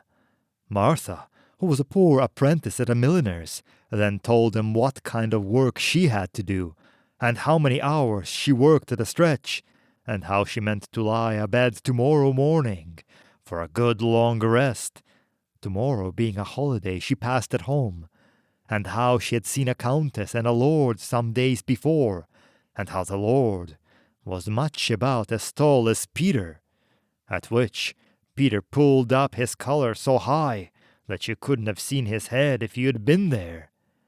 All this time the chestnuts in the jug went round and by they had a song about a lost child traveling in the snow from Tiny Tim, who had a plaintive little voice and sang it well indeed. There was nothing of high mark in this. They were not a handsome family. They were not well dressed. Their shoes were far from being waterproof. Their clothes were scanty, and Peter might have known, and very likely did, the inside of a pawnbroker's. But they were happy, grateful, pleased with one another, and contented with the time. And when they faded, and looked happier yet in the bright sprinkling of the Spirit's torch at parting, Scrooge had his eye upon them, and especially on Tiny Tim, until the last. By this time it was getting dark, and snowing pretty heavily, and as Scrooge and the Spirit went along the streets, the brightness of the roaring fires in kitchens, parlors, and all sorts of rooms was wonderful. Here the flickering of the blaze showed preparations for a cozy dinner, with hot plates baking through and through before the fire, and deep red curtains ready to be drawn to shut out cold and darkness. There all the children of the house were running out into the snow to meet their married sisters, brothers, cousins, uncles, aunts, and be the first to greet them. Here again were shadows on the window blind of guests assembling, and there a group of handsome girls, all hooded and fur-booted, and all chattering at once, tripping lightly off to some near neighbor's house, where, woe upon the single men who saw them enter, artful witches, well they knew it, in a glow. But if you'd judged from the numbers of people on their way to friendly gatherings, you might have thought that no one was at home to give them welcome when they got there, instead of every house expecting company, and piling up its fires half-chimney high, blessings on it, how the ghost exulted, how it bared its breadth of breast, and opened its capacious palm, and floated on, outpouring with a generous hand its bright and harmless mirth on everything within its reach. The very lamplighter who ran on before, dotting the dusky street with specks of light, and who was dressed to spend the evening somewhere, laughed out loudly as the Spirit passed, though little canned the lamplighter that he had any company but Christmas. And now, without a word of warning from the ghost, they stood upon a bleak and desert moor, where monstrous masses of rude stone were cast about, as though it were the burial place of giants. The water spread itself wheresoever it listed, or would have done so, but for the frost that held it prisoner, and nothing grew but moss and furze and coarse rank grass. Down in the west, the setting sun had left a streak of fiery red, which glared upon the desolation for an instant, like a sullen eye, and frowning lower, lower yet, was lost in the thick gloom of darkest night. "What is this?" asked Scrooge. "A place where miners live, who labor in the bowels of the earth," returned the spirit. "But they know me. See?" A light shone from the window of a hut, and swiftly they advanced toward it. Passing through the wall of mud and stone, they found a cheerful company assembled round a glowing fire. An old, old man and woman, with their children, and their children's children, and another generation beyond that, all decked out gaily in their holiday attire. The old man, in a voice that seldom rose above the howling of the wind upon the barren waste, was singing them a Christmas song. It had been a very old song when he was a boy, and from time to time they all joined in the chorus. So surely as they raised their voices, the old man got quite blithe and loud, and so surely as they stopped, his vigor sank again. The spirit did not tarry here, but bade Scrooge hold his robe, and passed on above the moor, sped, whither? Not to see. To see. To Scrooge's horror, looking back, he saw the last of land, a frightful range of rocks behind them, and his ears were deafened by the thundering of water, as it rolled and roared, and raged among the dreadful caverns it had worn, and fiercely tried to undermine the earth. Built upon a dismal reef of sunken rock, some league or so from shore, on which the waters chafed and dashed, the wild year through, there stood a solitary lighthouse. Great heaps of seaweed clung to its base, and Stormbird, born of the wind, one might suppose, as seaweed of the water, rose and fell about it, like the waves they skimmed. But even here, two men who watched the light had made a fire, and through the loophole in the thick stone wall shot out a ray of brightness on the awful sea. Joining their horny hands over the rough table at which they sat, they wished each other Merry Christmas in their can of grog. And one of them, the elder too, with his face all damaged and scarred with hard weather, as a figurehead of an old ship might be, struck up a sturdy song that was like the gale in itself. Again the ghost sped on, above the black and heaving sea, on, until, being far away, as he told Scrooge from any shore, they lighted on a ship. They stood beside the helmsman at the wheel, the lookout in the bow, the officers who had the watch, dark, ghostly figures in their several stations.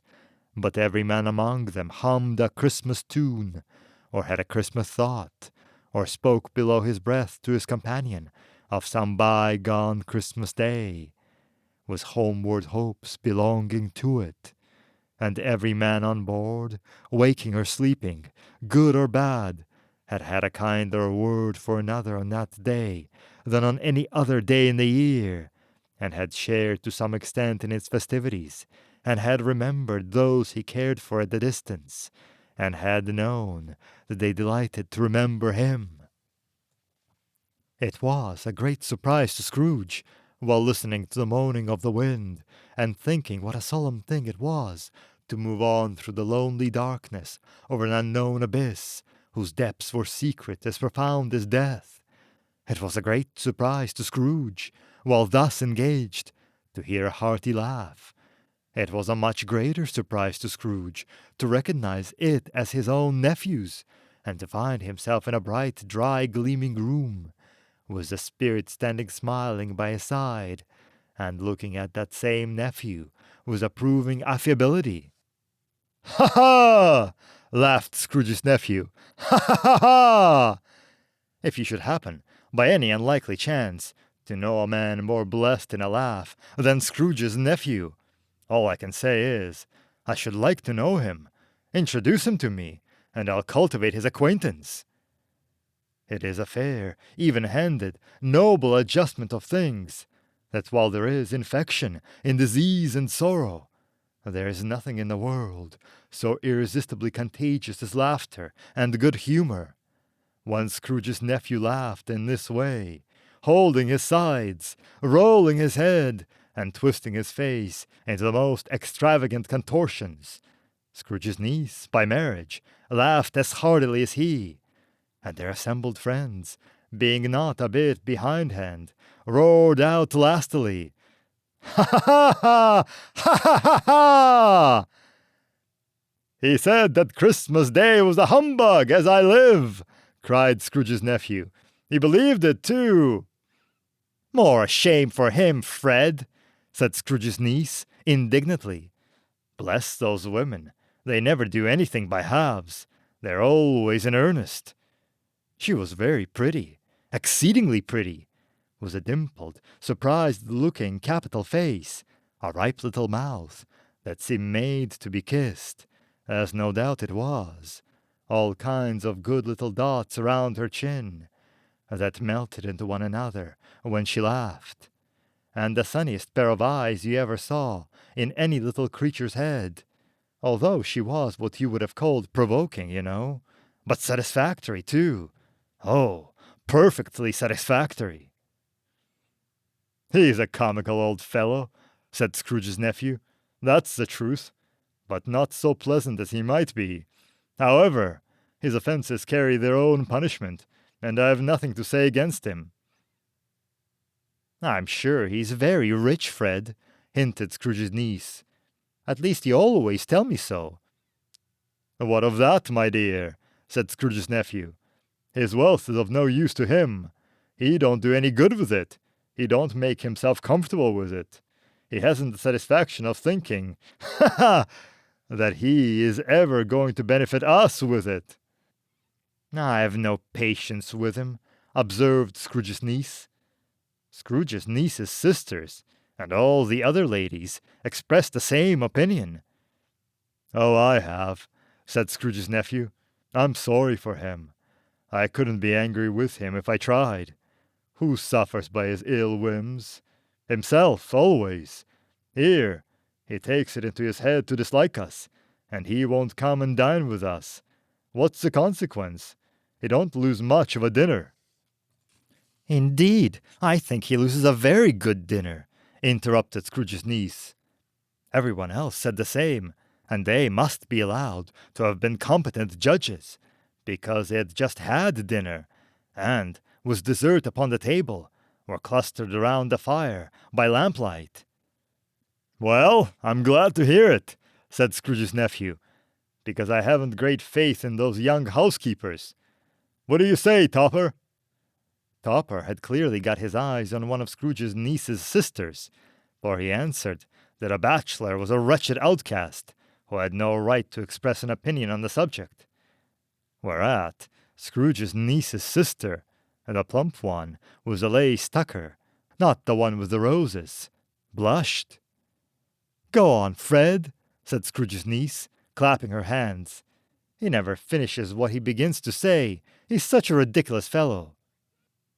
Scrooge's nephew revelled in another laugh, and, as it was impossible to keep the infection off, though the plump sister tried hard to do it with aromatic vinegar, his example was unanimously followed. "I was only going to say," said Scrooge's nephew, "that the consequence of his taking a dislike to us, and not making merry with us, is, as I think, that he loses some pleasant moments, which could do him no harm. I'm sure he loses pleasanter companions than he can find in his own thoughts, either in his mouldy old office or in his dusty chambers. I mean to give him the same chance every year, whether he likes it or not, for I pity him. He may rail at Christmas till he dies, but he can't help thinking better of it. I defy him, if he finds me going there in good temper, year after year, and saying, 'Uncle Scrooge, how are you?' If it only puts him in the vein to leave his poor clerk £50, that's something, and I think I shook him yesterday." It was their turn to laugh now at the notion of his shaking Scrooge, but being thoroughly good-natured, and not much caring what they laughed at, so that they laughed at any rate, he encouraged them in their merriment, and passed the bottle joyously. After tea they had some music, for they were a musical family, and they knew what they were about, when they sung a glee or catch, I can assure you, especially Topper, who could growl away in the bass like a good one, and never swell the large veins in his forehead, or get red in the face over it. Scrooge's niece played well upon the harp, and played among other tunes a simple little air, a mere nothing. You might learn to whistle it in 2 minutes, which had been familiar to the child who fetched Scrooge from the boarding school, as he had been reminded by the ghost of Christmas past. When this strain of music sounded, all the things that the ghost had shown him came upon his mind.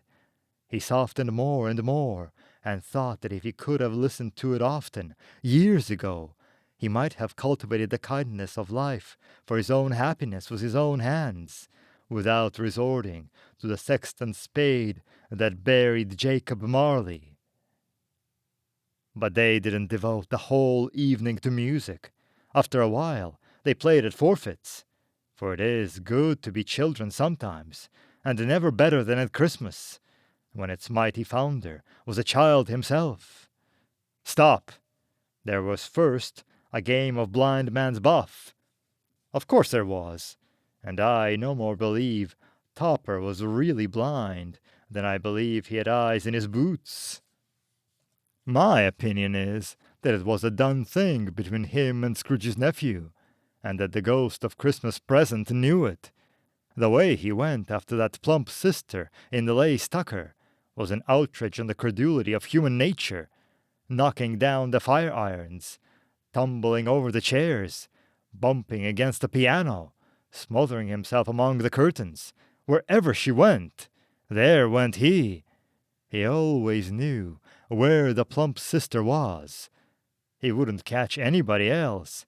If you had fallen up against him, as some of them did, on purpose, he would have made a feint of endeavoring to seize you, which would have been an affront to your understanding, and would instantly slide off in the direction of the plump sister. She often cried out that it was unfair, and it really was not. But when at last he caught her, when, in spite of all her silken rustlings and her rapid flutterings past him, he got her into a corner whence there was no escape, then his conduct was most execrable, for his pretending not to know her, his pretending that it was necessary to touch her head-dress, and further to assure himself of her identity by pressing a certain ring upon her finger, and a certain chain about her neck, was vile, monstrous. No doubt she told him her opinion of it, when, another blind man being in office, they were so very confidential together, behind the curtains. Scrooge's niece was not one of the blind man's buff party, but was made comfortable with a large chair and a footstool, in a snug corner, where the ghost and Scrooge were often close behind her. But she joined in the forfeits, and loved her love to admiration with all the letters of the alphabet. Likewise, at the game of how, when, and where, she was very great, and to the secret joy of Scrooge's nephew, beat her sisters hollow, though they were sharp girls too, as Topper could have told you. There might have been 20 people there, young and old, but they all played, and so did Scrooge, for wholly forgetting, in the interest he had in what was going on, that his voice made no sound in their ears. He sometimes came out with his guess quite loud, and very often guessed quite right too, for the sharpest needle, best Whitechapel, warranted not to cut in the eye, was not sharper than Scrooge, blunt as he took it in his head to be. The ghost was greatly pleased to find him in this mood, and looked upon him with such great favor, that he begged like a boy to be allowed to stay until the guests departed. But this, the spirit said, could not be done. "Here's a new game," said Scrooge. "1 half-hour, spirit, only one." It was a game called Yes and No, where Scrooge's nephew had to think of something, and the rest must find out what. He only answered to their questions, yes or no, as the case was. The brisk fire of questioning to which he was exposed elicited from him that he was thinking of an animal, a live animal, Rather a disagreeable animal, a savage animal, an animal that growled and grunted sometimes, and talked sometimes, and lived in London, and walked about the streets, and wasn't made a show of, and wasn't led by anybody, and didn't live in a menagerie, and was never killed in a market, and was not a horse, or an ass, or a cow, or a bull, or a tiger, or a dog, or a pig, or a cat, or a bear. At every fresh question that was put to him, his nephew burst into a fresh roar of laughter, and was so inexpressibly tickled that he was obliged to get up off the sofa and stamp. At last the plump sister, falling into a similar state, cried out, "I've found it out! I know what it is, Fred! I know what it is!" "What is it?" cried Fred. "It's your Uncle Scrooge!" Which it certainly was. Admiration was a universal sentiment, though some objected that the reply to "Is it a bear?" ought to have been yes, inasmuch as an answer in the negative was sufficient to have diverted their thoughts from Scrooge, supposing they had ever had any tenacity that way. "He has given us plenty of merriment, I'm sure," said Fred, "and it would be ungrateful not to drink to his health. Here's a glass of mulled wine, ready to our hand at the moment. And I say, Uncle Scrooge!" "Well, Uncle Scrooge!" they cried. "A Merry Christmas and a Happy New Year to him, wherever he is," said Scrooge's nephew. "He wouldn't take it from me, but may he have it nevertheless. Uncle Scrooge!" Uncle Scrooge had imperceptibly become so gay and light of heart that he would have pledged the unconscious company in return, and thanked them in an audible speech, if the ghost had given him time. But the whole scene passed off in the breath of the last words spoken by his nephew, and he and the spirit were again upon their travels. Much they saw, and far they went, and many homes they visited, but always with a happy end. The spirit stood beside sick beds, and they were cheerful, on foreign lands, and they were close at home, by struggling men, and they were patient in their greater hope, and it was rich, in almshouse, hospital, and jail, in misery's every refuge, where vain man in his little brief authority had not made fast the door, and barred the spirit out. He left his blessing, and taught Scrooge his precepts. It was a long night, if it were only a night, but Scrooge had his doubts of this, because the Christmas holidays appeared to be condensed into the space of time they passed together.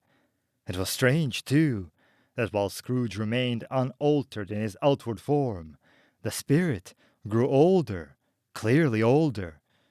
Scrooge had observed this change, but never spoke of it until they left the children's 12th night party, when, looking at the spirit as they stood together in an open place, he noticed that his hair was gray. "Are spirits' lives so short?" asked Scrooge. "My life upon this globe is very brief," replied the ghost. "It ends tonight." "Tonight!" cried Scrooge. "Tonight at midnight. Hark! The time is drawing near." The chimes were ringing the 11:15 at that moment. "Forgive me if I am not justified in what I ask," said Scrooge, looking intently at the spirit's robe. "But I see something strange, and not belonging to yourself, protruding from your skirts. Is it a foot or a claw?" "It might be a claw, for all the flesh there is upon it," was the spirit's sorrowful reply. "Look here." From the foldings of its robe, it brought 2 children, wretched, abject, frightful, hideous, miserable.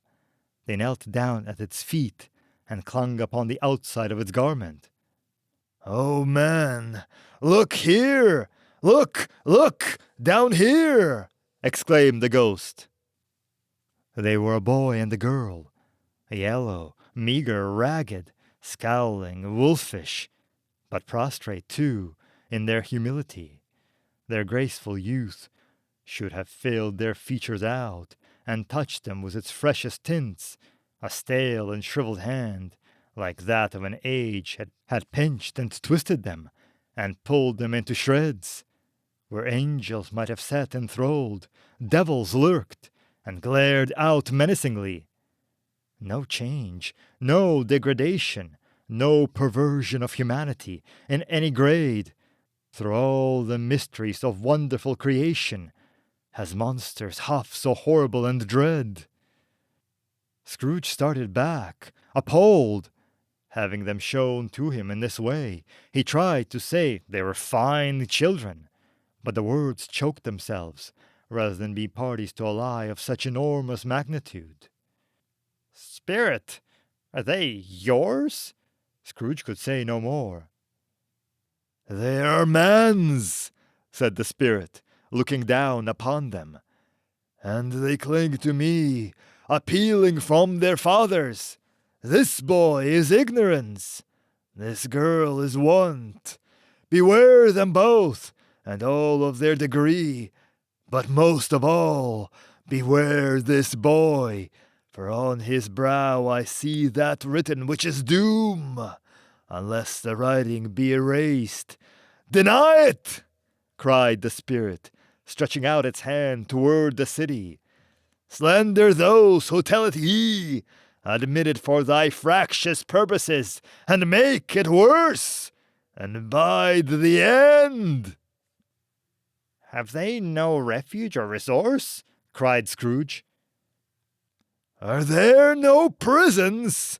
said the spirit, turning on him for the last time with his own words. "Are there no workhouses?" The bell struck 12.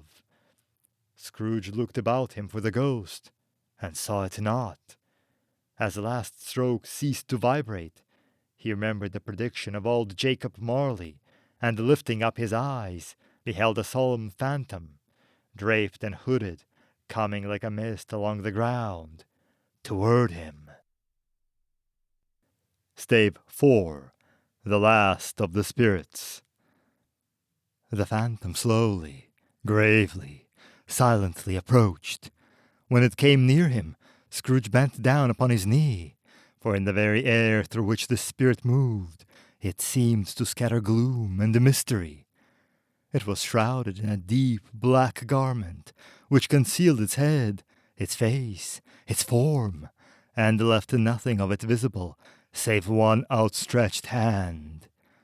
But for this, it would have been difficult to detach its figure from the night, and separate it from the darkness by which it was surrounded. He felt that it was tall and stately when it came beside him, and that its mysterious presence filled him with a solemn dread. He knew no more, for the spirit never spoke nor moved. "I am in the presence of the ghost of Christmas yet to come," said Scrooge. The spirit answered not, but pointed onward with its hand. "You're about to show me shadows of things that have not happened, but will happen in the time before us," Scrooge pursued. "Is that so, spirit?" The upper portion of the garment was contracted for an instant in its folds, as if the spirit had inclined its head.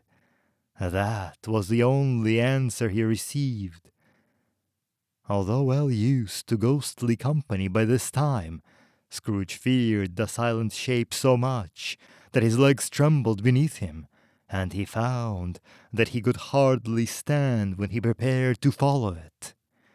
The spirit paused a moment, as observing his condition, and giving him time to recover. But Scrooge was all the worse for this.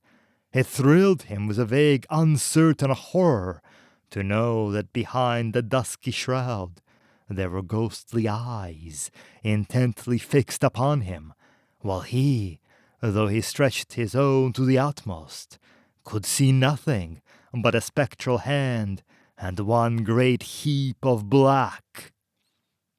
"Ghost of the future," he exclaimed, "I fear you more than any spectre I have seen, but as I know your purpose is to do me good, and as I hope to live to be another man from what I was, I am prepared to bear your company, and do it with a thankful heart. Will you not speak to me?" It gave him no reply. The hand was pointed straight before them. "Lead on," said Scrooge. "Lead on. The night is waning fast, and it is precious time to me, I know. Lead on, spirit." The phantom moved away as it had come toward him. Scrooge followed in the shadow of its dress, which bore him up, he thought, and carried him along. They scarcely seemed to enter the city, for the city rather seemed to spring up about them and encompass them of its own act. But there they were, in the heart of it, on 'change amongst the merchants, who hurried up and down, and chinked the money in their pockets, and conversed in groups, and looked at their watches, and trifled thoughtfully with their great gold seals, and so forth, as Scrooge had seen them often. The spirit stopped beside one little knot of businessmen.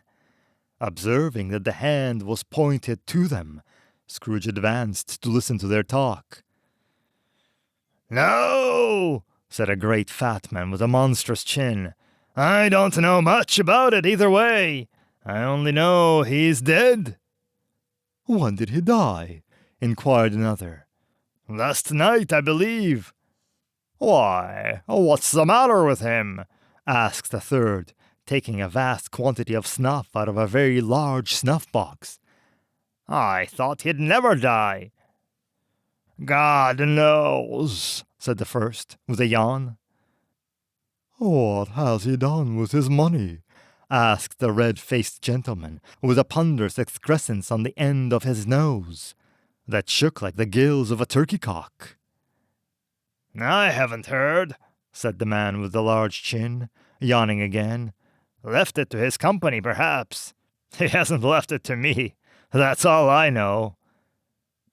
This pleasantry was received with a general laugh. "It's likely to be a very cheap funeral," said the same speaker. "For upon my life, I don't know of anybody to go to it. Suppose we make up a party and volunteer."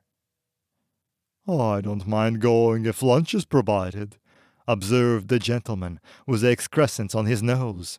but I must be fed if I make one. Another laughed. "Well, I am the most disinterested among you after all," said the first speaker. "For I never wear black gloves, and I never eat lunch, but I'll offer to go, if anybody else will. When I come to think of it, I'm not at all sure that I wasn't his most particular friend, for we used to stop and speak whenever we met. Bye-bye." Speakers and listeners strolled away and mixed with other groups. Scrooge knew the man and looked towards the spirit for an explanation. The phantom glided on into a street. Its finger pointed to two persons meeting. Scrooge listened again, thinking that the explanation might lie here. He knew these men, also, perfectly. They were men of business, very wealthy, and of great importance. He had made a point always of standing well in their esteem. In a business point of view, that is. Strictly in a business point of view. "How are you?" said one. "How are you?"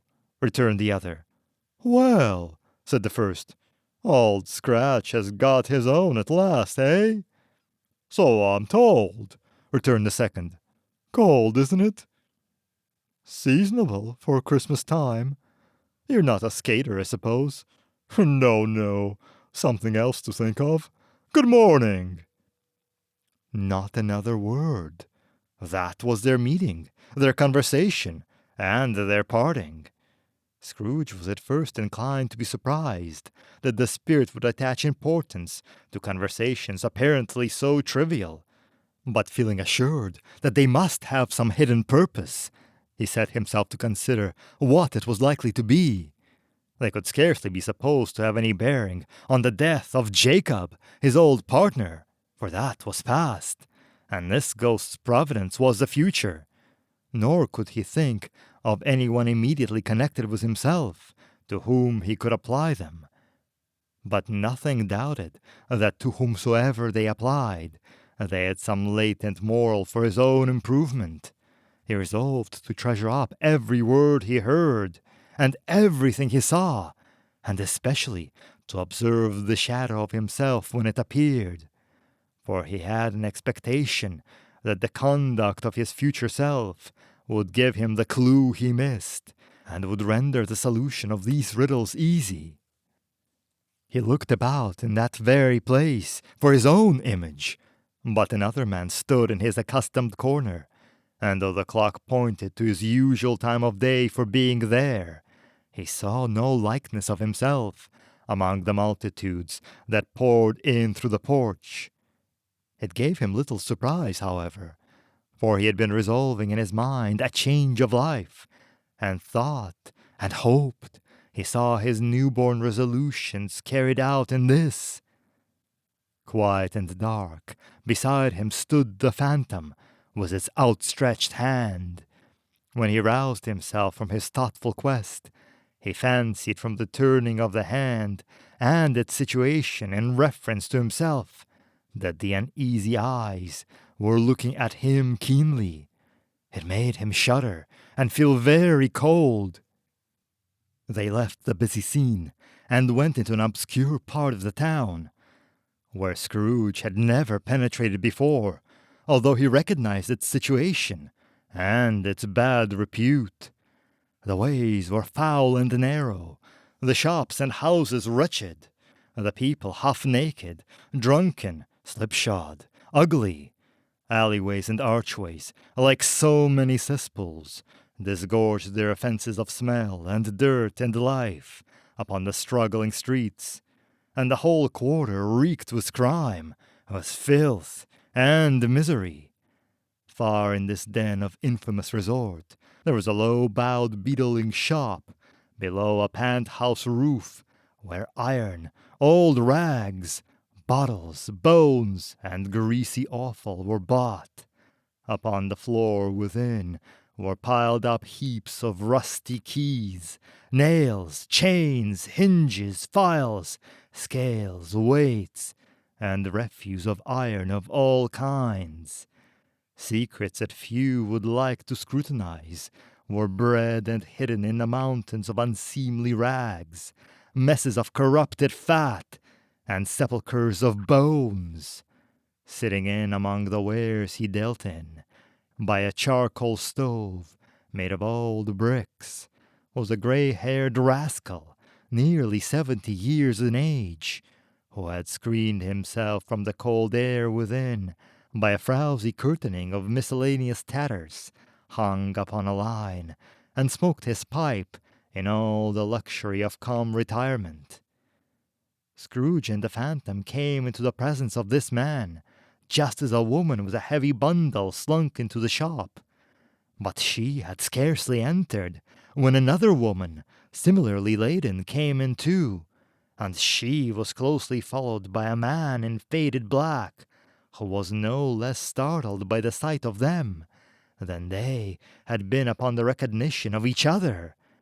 After a short period of blank astonishment, in which the old man with the pipe had joined them, they all three burst into a laugh. "Let the charwoman alone be the first," cried she who had entered first. "Let the laundress alone to be the second, and let the undertaker's man alone to be the third. Look here, old Joe, here's a chance, if we haven't all three met here without meaning it." "You couldn't have met in a better place," said old Joe, removing his pipe from his mouth. "Come into the parlor. You were made free of it long ago, you know, and the other two ain't strangers. Stop till I shut the door of the shop. Ah, how it shrieks. There ain't such a rusty bit of metal in the place as its own hinges, I believe. And I'm sure there's no such old bones here as mine. Ha ha! You're all suitable to our calling. You're well matched. Come into the parlor. Come into the parlor. The parlor was a space behind the screen of rags.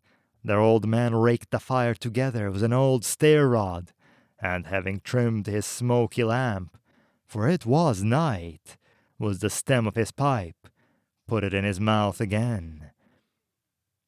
While he did this, the woman who had already spoken threw her bundle on the floor and sat down in a flaunting manner on a stool, crossing her elbows on her knees and looking with a bold defiance at the other two. "What odds, then? What odds, Miss Dilber?" said the woman. "Every person has a right to take care of themselves. He always did." "That's true indeed," said the laundress. "No man more so." "Why, then, don't stand staring as if you was afraid, woman. Who is the wiser? We're not going to pick holes in each other's coats, I suppose." "No, indeed," said Miss Dilber and the man together. "We should hope not." "Very well, then," cried the woman. "That's enough. Who is the worse for the loss of a few things like these? Not a dead man, I suppose." "No, indeed," said Miss Dilber, laughing. "If you wanted to keep him after he was dead, a wicked old screw," pursued the woman. "Why wasn't he natural in his lifetime? If he had been, he'd have had somebody to look after him when he was struck with death, instead of lying gasping out his last there, alone by himself."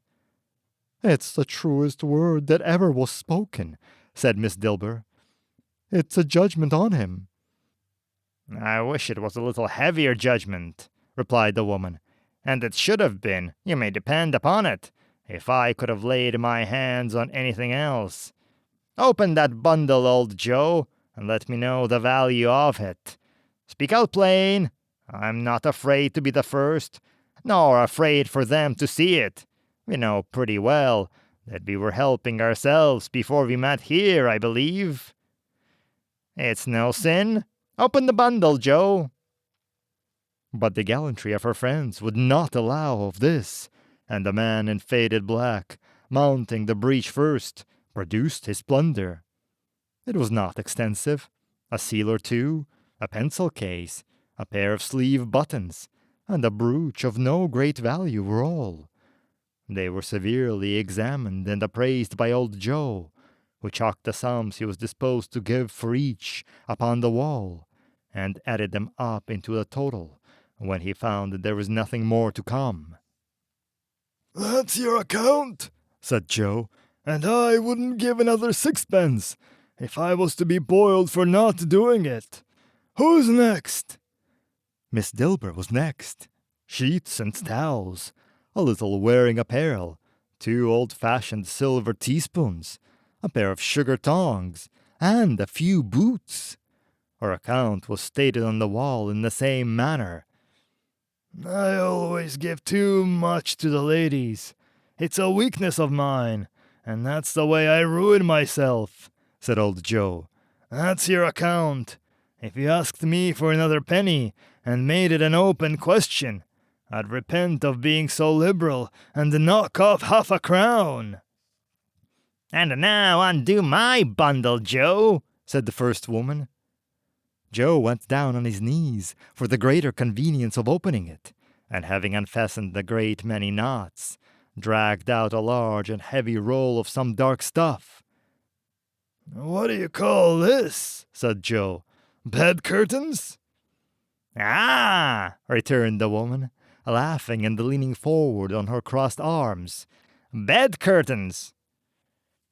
"You don't mean to say you took them down, rings and all, with him lying there?" said Joe.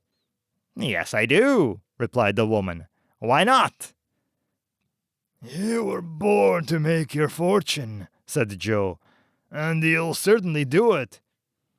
I certainly shan't hold my hand when I can get anything in it by reaching it out, and for the sake of such a man as he was, I promise you, Joe, returned the woman coolly. Don't drop that oil upon the blankets now. His blankets? Asked Joe. Who else's do you think? Replied the woman. He isn't likely to take cold without them, I dare say. I hope he didn't die of anything catching, eh? Said old Joe, stopping in his work and looking up. Don't you be afraid of that, returned the woman. I ain't so fond of his company that I'd loiter about him for such a thing if he did. Ah, you may look through that shirt until your eyes ache, but you won't find a hole in it, not a threadbare place. It's the best he had, and a fine one, too. They'd have wasted it if it hadn't been for me. What do you call wasting of it? Asked old Joe. Putting it on him to be buried in, to be sure, replied the woman with a laugh. Somebody was fool enough to do it, but I took it off him again. If calico ain't good enough for such a purpose, it isn't good enough for anything. It's quite as becoming to the body. He can't look uglier than he did in that one. Scrooge listened to this dialogue in horror, as they sat grouped about their toil, in the scanty light afforded by the old man's lamp. He viewed them with detestation and disgust, which could hardly have been greater, though they had been obscene demons, marketing the corpse itself. Ha ha! Laughed the same woman, when old Joe, producing a flannel bag with money in it, told out their several gains upon the ground. This is the end of it, you see. He frightened everyone away from him when he was alive, to profit us when he was dead. Ha ha ha ha! Spirit, said Scrooge, shuddering from head to toe. I see. The case of this unhappy man might be my own. My life tends that way now. Merciful heaven, what is this? He recoiled in terror, for the scene had changed, and now he almost touched a bed. A bare, uncurtained bed, on which, beneath a ragged sheet, there lay a something covered up, which, though it was dumb, announced itself in awful language.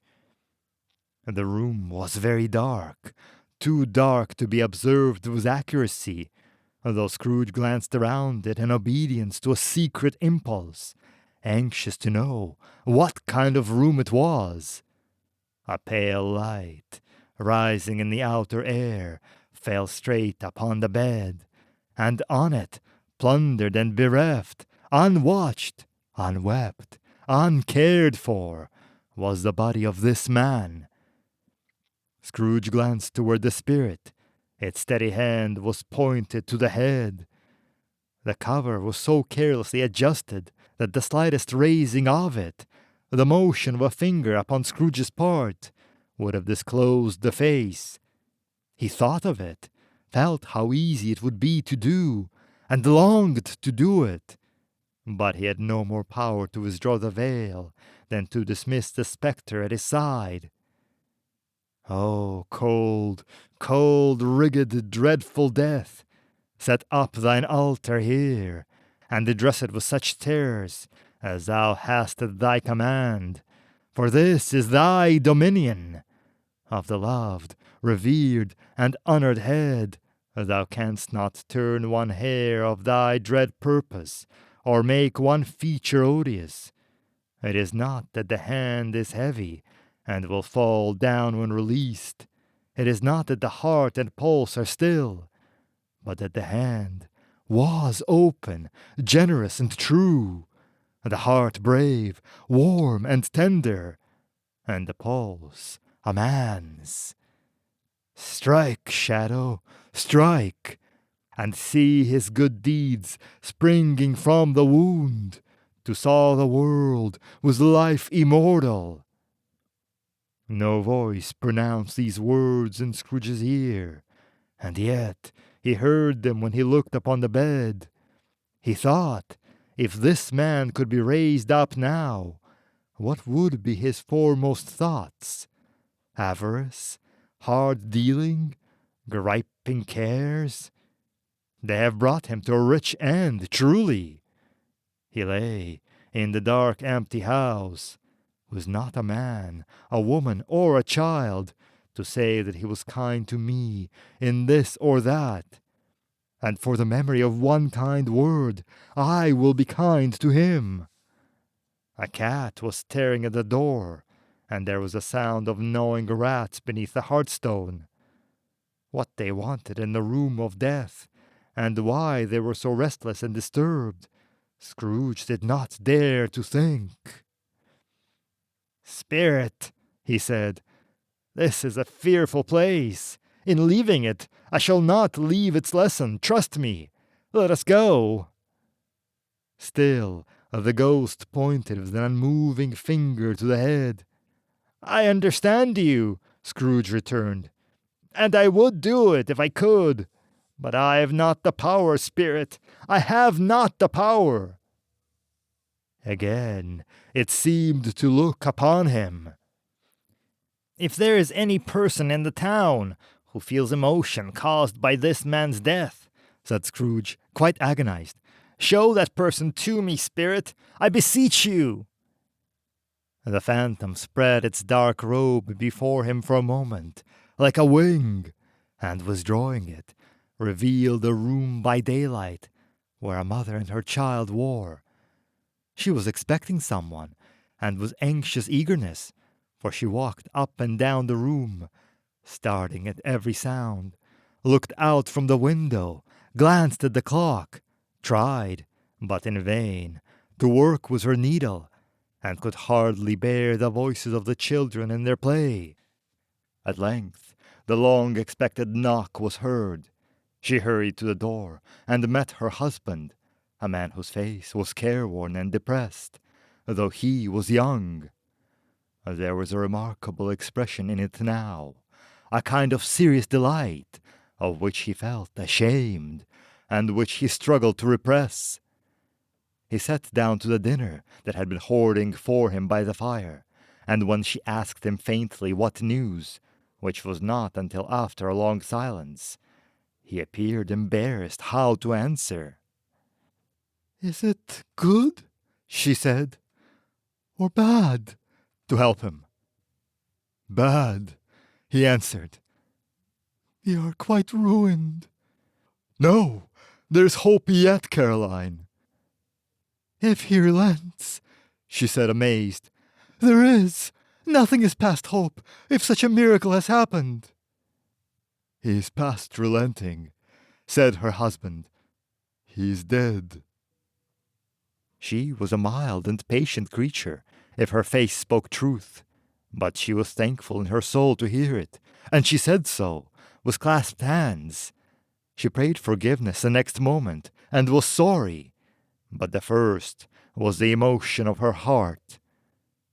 "What the half-drunken woman whom I told you of last night said to me, when I tried to see him and obtain a week's delay, and what I thought was a mere excuse to avoid me, turns out to have been quite true. He was not only very ill, but dying then." "To whom will our debt be transferred?" "I don't know. But before that time, we shall be ready with the money, and even though we were not, it would be a bad fortune indeed to find so merciless a creditor in his successor.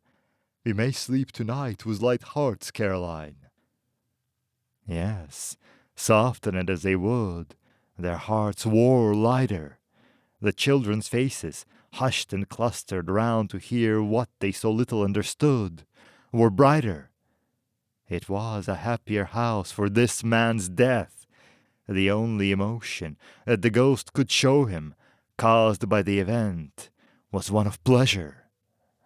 "Let me see some tenderness connected with the death," said Scrooge, "or that dark chamber, Spirit, which we left just now, will be forever present to me." The ghost conducted him through several streets familiar to his feet, and as they went along, Scrooge looked here and there to find himself, but nowhere was he to be seen. They entered poor Bob Cratchit's house, the dwelling he had visited before, and found the mother and the children seated around the fire. Quiet, very quiet. The noisy little Cratchits were as still as statues in one corner, and sat looking up at Peter, who had a book before him. The mother and her daughters were engaged in sewing. But surely they were very quiet. And he took a child and set him in the midst of them. Where had Scrooge heard those words? He had not dreamed them. The boy must have read them out, as he in the spirit crossed the threshold. Why did he not go on? The mother laid her work upon the table and put her hand up to her face. "The color hurts my eyes," she said. The color? Ah, poor Tiny Tim. "They're better now again," said Cratchit's wife. "It makes them weak by candlelight, and I wouldn't show weak eyes to your father when he comes home, for the world. It must be near his time." "Past it, rather," Peter answered, shutting up his book. "But I think he has walked a little slower than he used, these few last evenings, Mother." They were very quiet again. At last she said, and in a steady, cheerful voice that only faltered once, I have known him walk with Tiny Tim upon his shoulder, very fast indeed." "And so have I," cried Peter, "often." "And so have I," exclaimed another. So had they all. "But he was very light to carry," she resumed, intent upon her work, "and his father loved him so that it was no trouble, no trouble. And there is your father at the door." She hurried out to meet him, and little Bob and his comforter, he had the need of it, poor fellow, came in. His tea was ready for him on the hob, and they all tried who should help him to it most. Then the two young Cratchits got upon his knees and laid each child a little cheek against his face, as if they said, "Don't mind it, father, don't be grieved." Bob was very cheerful with them, and spoke pleasantly to all the family. He looked at the work upon the table, and praised the industry and speed of Mrs. Cratchit and the girls. They would be done long before Sunday, he said. "Sunday? You went today then, Robert?" said his wife. "Yes, my dear," returned Bob. "I wish you could have gone. It would have done you good to see how green a place it is. But you'll see it often. I promised him that I would walk there on Sunday." "My little child," cried Bob. "My little child." He broke down all at once. He couldn't help it. If he could have helped it, he and his children would have been farther apart perhaps than they were. He left the room and went upstairs to the room above, which was lighted cheerfully and hung with Christmas. There was a chair set close beside the child, and there were signs of someone having been there lately. Poor Bob sat down in it, and when he had thought a little and composed himself, he kissed the little face, and was reconciled to what had happened, and went down again quite happy.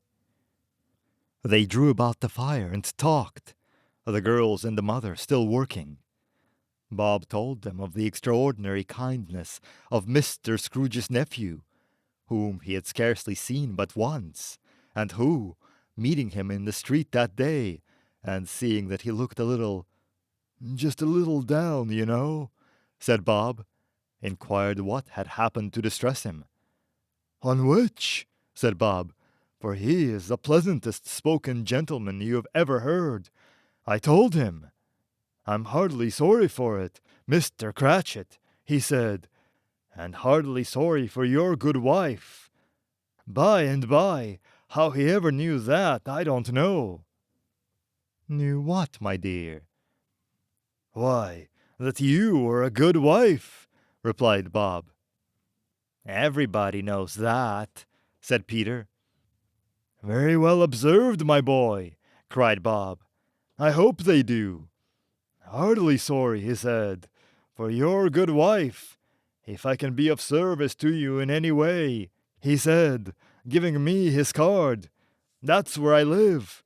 Pray, come to me. Now it wasn't, cried Bob, for the sake of anything he might be able to do for us, so much as for his kind way, that this was quite delightful. It really seemed as if he had known our Tiny Tim and felt with us. I'm sure he's a good soul, said Mrs. Cratchit. You would be sure of it, my dear, returned Bob, if you saw and spoke to him.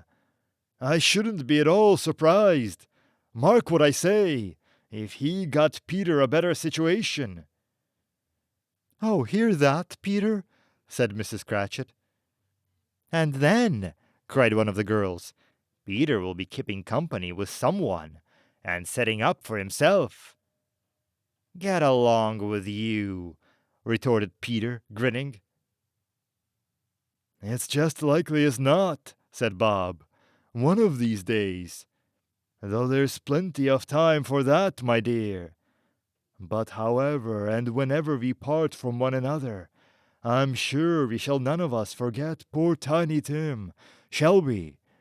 Or this first parting that there was among us. Never, father, cried they all. And I know, my dears, that when we recollect how patient and how mild he was, although he was a little child, we shall not quarrel easily among ourselves, and forget poor Tiny Tim in doing it.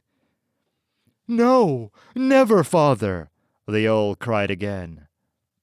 I am very happy, said little Bob. I am very happy. Miss Cratchit kissed him. His daughters kissed him. The two young Cratchits kissed him. And Peter and himself shook hands. Spirit of Tiny Tim, thy childish essence was from God. Spectre, said Scrooge, something informs me that our parting moment is at hand. I know it, but I know not how. Tell me what man that was whom we saw lying dead. The ghost of Christmas yet to come conveyed him, as before, though at a different time, he thought. Indeed, there seemed no order in these latter visions, save that they wore in the future, into the resorts of business men, but showed him not himself. Indeed, the spirit did not stay for anything, but went straight on, as to the end just now desired, until, besought by Scrooge to tarry for a moment. This court, said Scrooge, through which we travel now, is where my place of occupation is, and has been for a length of time. I see the house. Let me behold what I shall be in days to come. The spirit stopped. The hand was pointed elsewhere. The house is yonder, Scrooge exclaimed. Why do you point away? The inexorable finger underwent no change. Scrooge hastened to the window of his office and looked in. It was an office still, but not his. The furniture was not the same, and the figure in the chair was not himself. The phantom pointed as before. He joined it once again, and wondering why and whither he had gone, accompanied it until they reached an iron gate. He paused to look around before entering. A churchyard! Here, then, the wretched man whose name he had now to learn lay underneath the ground. It was a worthy place, walled in by houses, overrun by grass and weeds, the growth of vegetation's death, not life, choked up with too much burying, fat with repleted appetite, a worthy place. The spirit stood among the graves and pointed down to one. He advanced toward it, trembling. The phantom was exactly as it had been, but he dreaded that he saw a new meaning in its solemn shape. "Before I draw near to that stone to which you point," said Scrooge, "answer me one question. Are these shadows of things that will be, or are they shadows of things that may be only?" Still, the ghost pointed downward to the grave by which it stood. "Men's courses will foreshadow certain ends, to which, if persevered in, they must lead," said Scrooge. "But if the courses be departed from, the ends will change. Say it is thus with what you've shown me." The spirit was immovable as ever. Scrooge crept toward it, trembling as he went, and following the finger, read upon the stone of the neglected grave his own name, Ebenezer Scrooge. "Am I the man who lay upon the bed?" he cried, upon his knees. The finger pointed from the grave to him, and back again. "No! Spirit! Oh, no, no!" The finger still was there. "Spirit!" he cried, tight clutching at its robe. "Hear me! I am not the man I was. I will not be the man I must have been, but for this intercourse. Why show me this, if I am past all hope?" For the first time, the hand appeared to shake. "Good spirit," he pursued, as down upon the ground he fell before it, "your nature intercedes for me and pities me. Assure me that I yet may change these shadows ye have shown me by an altered life." The kind hand trembled. "I will honor Christmas in my heart and try to keep it all the year. I will live in the past, the present, and the future. The spirits of all three shall strive within me. I will not shut out the lessons that they teach. Oh, tell me I may sponge away the writing on the stone." In his agony, he caught the spectral hand. It sought to free itself, but he was strong in his entreaty and detained it. The spirit, stronger yet, repulsed him. Holding up his hands in a last prayer to have his fate reversed, he saw an alteration in the phantom's hood and dress. It shrunk, collapsed, and dwindled down into a bedpost. Stave 5. The end of it. Yes, the bedpost was his own. The bed was his own. The room was his own. Best and happiest of all, the time before him was his own, to make amends in. "I will live in the past, the present, and the future," Scrooge repeated, as he scrambled out of bed. "The spirits of all three shall strive within me. Oh, Jacob Marley, heaven and the Christmas time be praised for this. I say it on my knees, old Jacob, on my knees." He was so fluttered and so glowing with his good intentions that his broken voice would scarcely answer to his call. He had been sobbing violently in his conflict with the spirit, and his face was wet with tears. "They're not torn down," cried Scrooge, folding one of his bed curtains in his arms. "They're not torn down, rings and all. They're here. I am here.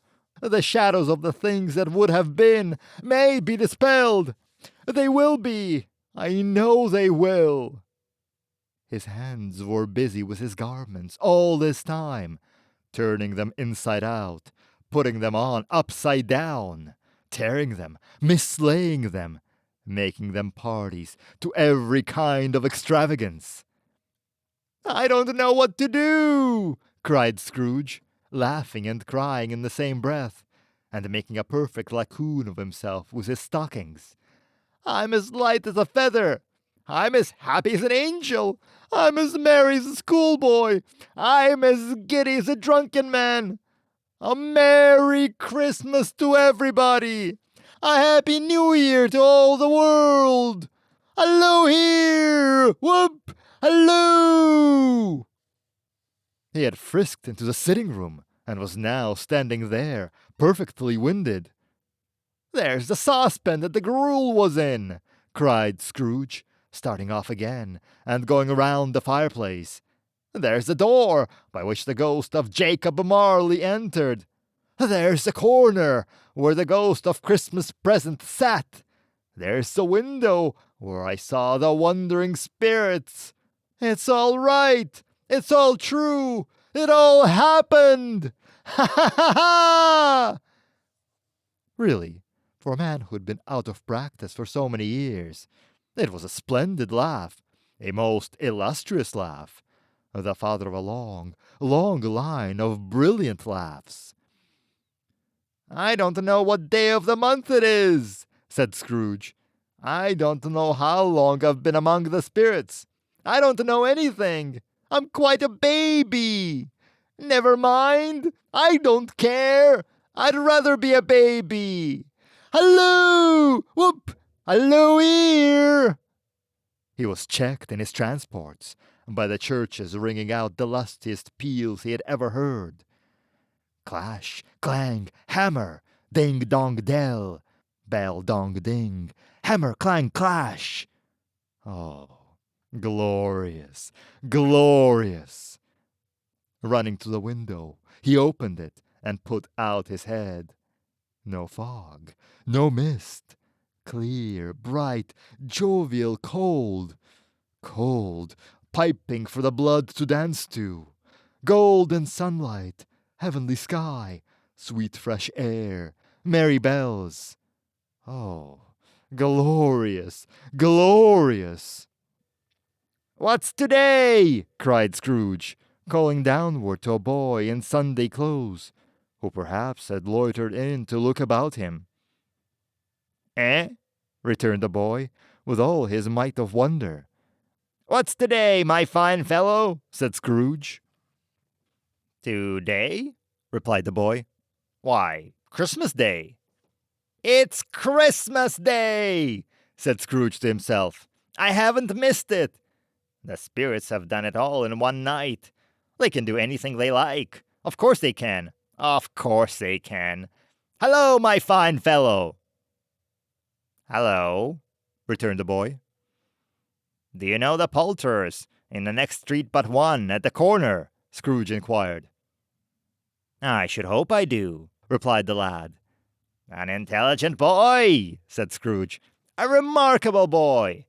Do you know whether they've sold the prize turkey that was hanging up there?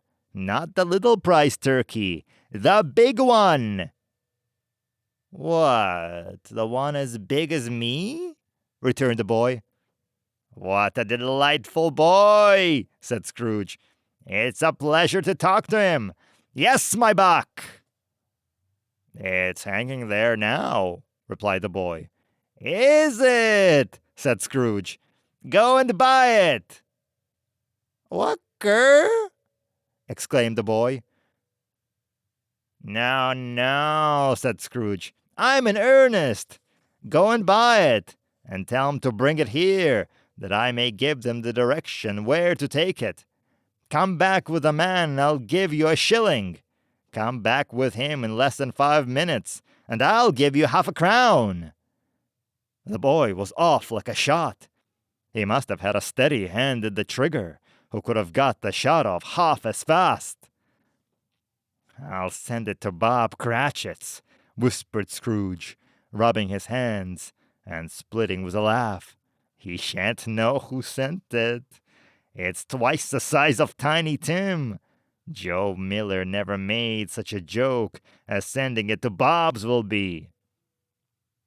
The hand in which he wrote the address was not a steady one, but write it he did, somehow, and went downstairs to open the street door, ready for the coming of the poulterer's man. As he stood there, waiting his arrival, the knocker caught his eye. "I shall love it as long as I live," cried Scrooge, patting it with his hand. "I scarcely ever looked at it before. What an honest expression it has in its face! It's a wonderful knocker. Here's the turkey! Hello! Whoop! How are you? Merry Christmas!" It was a turkey. He never could have stood upon his legs, that bird. He would have snapped them short off in a minute, like sticks of sealing wax. "Why, it's impossible to carry that to Camden Town," said Scrooge. "You must have a cab."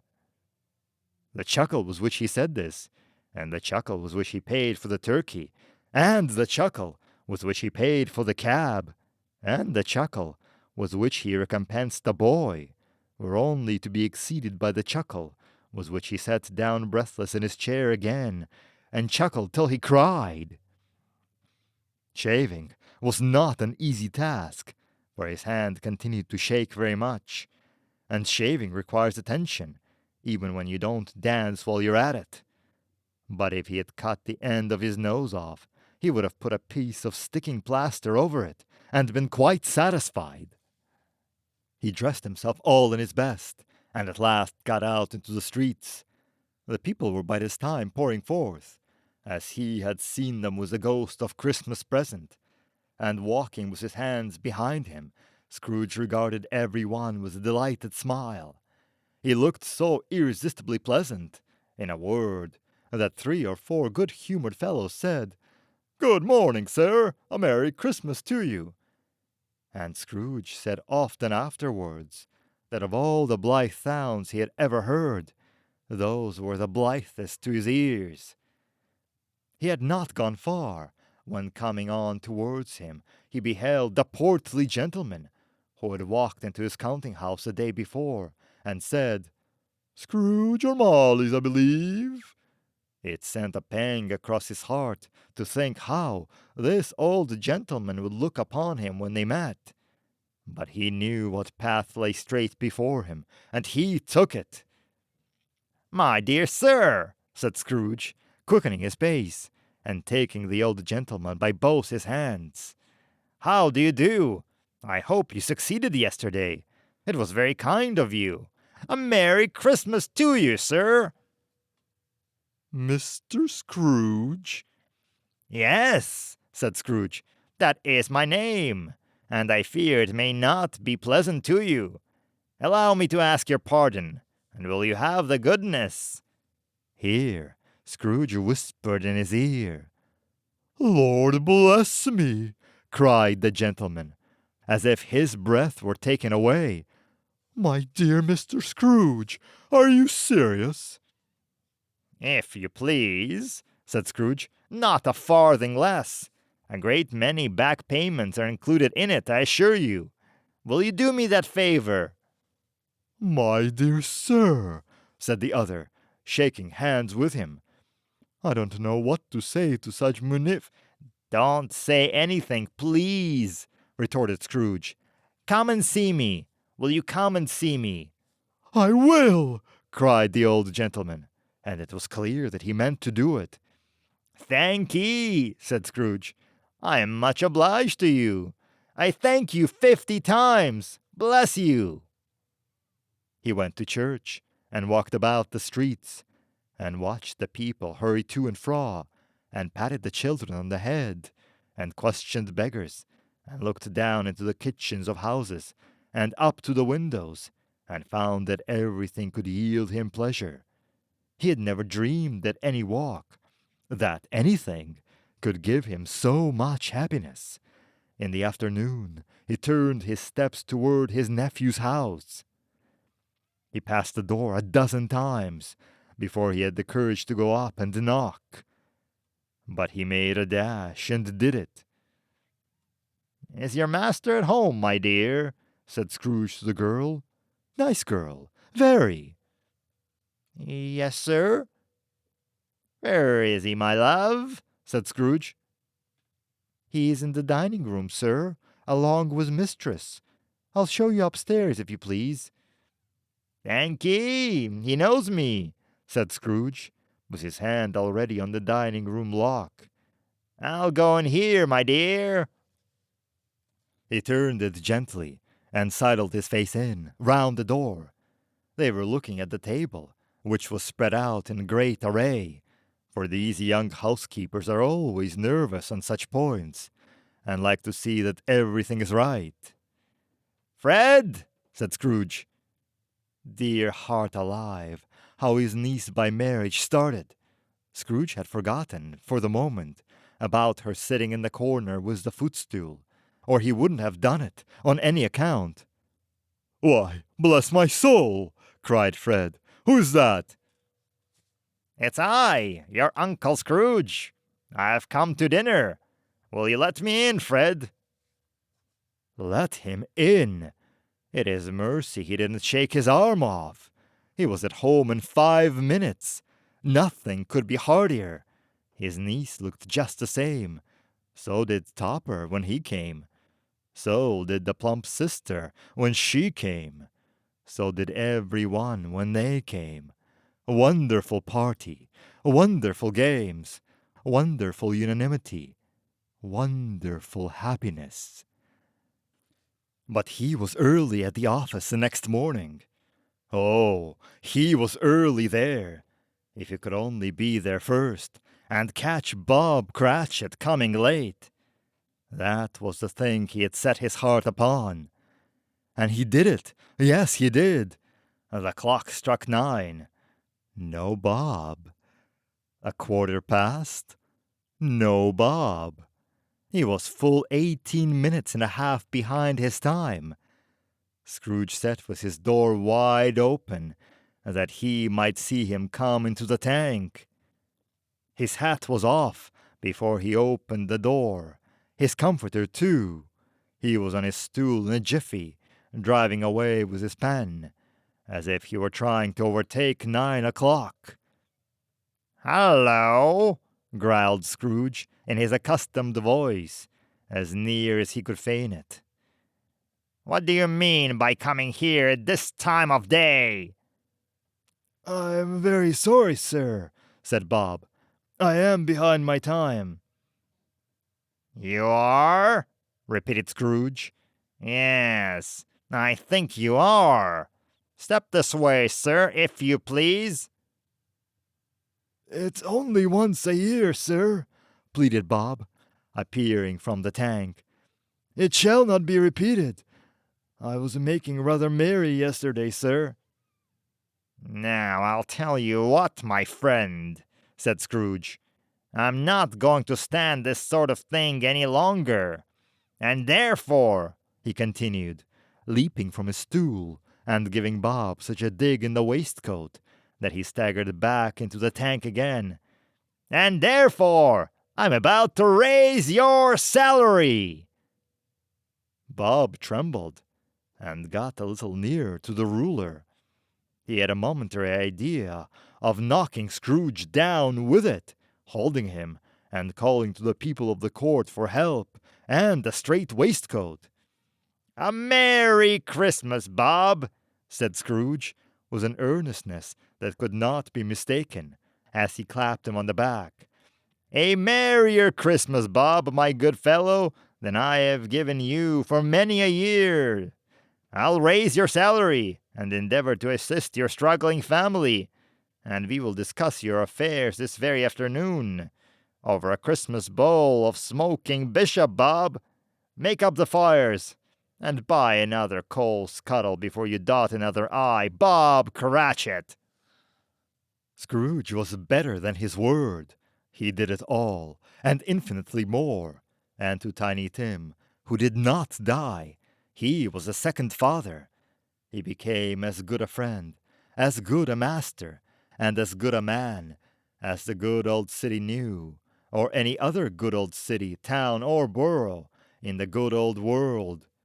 Some people laughed to see the alteration in him, but he let them laugh, and little heeded them, for he was wise enough to know that nothing ever happened on this globe for good at which some people did not have their fill of laughter at the outset, and knowing that such as these would be blind anyway, he thought it quite as well that they should wrinkle up their eyes in grins, as have the malady in less attractive forms. His own heart laughed, and that was quite enough for him. He had no further intercourse with spirits, but lived upon the total abstinence principle ever afterwards, and it was always said of him that he knew how to keep Christmas well, if any man alive possessed the knowledge. May that be truly said of us, of all of us, and so, as Tiny Tim observed, God bless us, every one!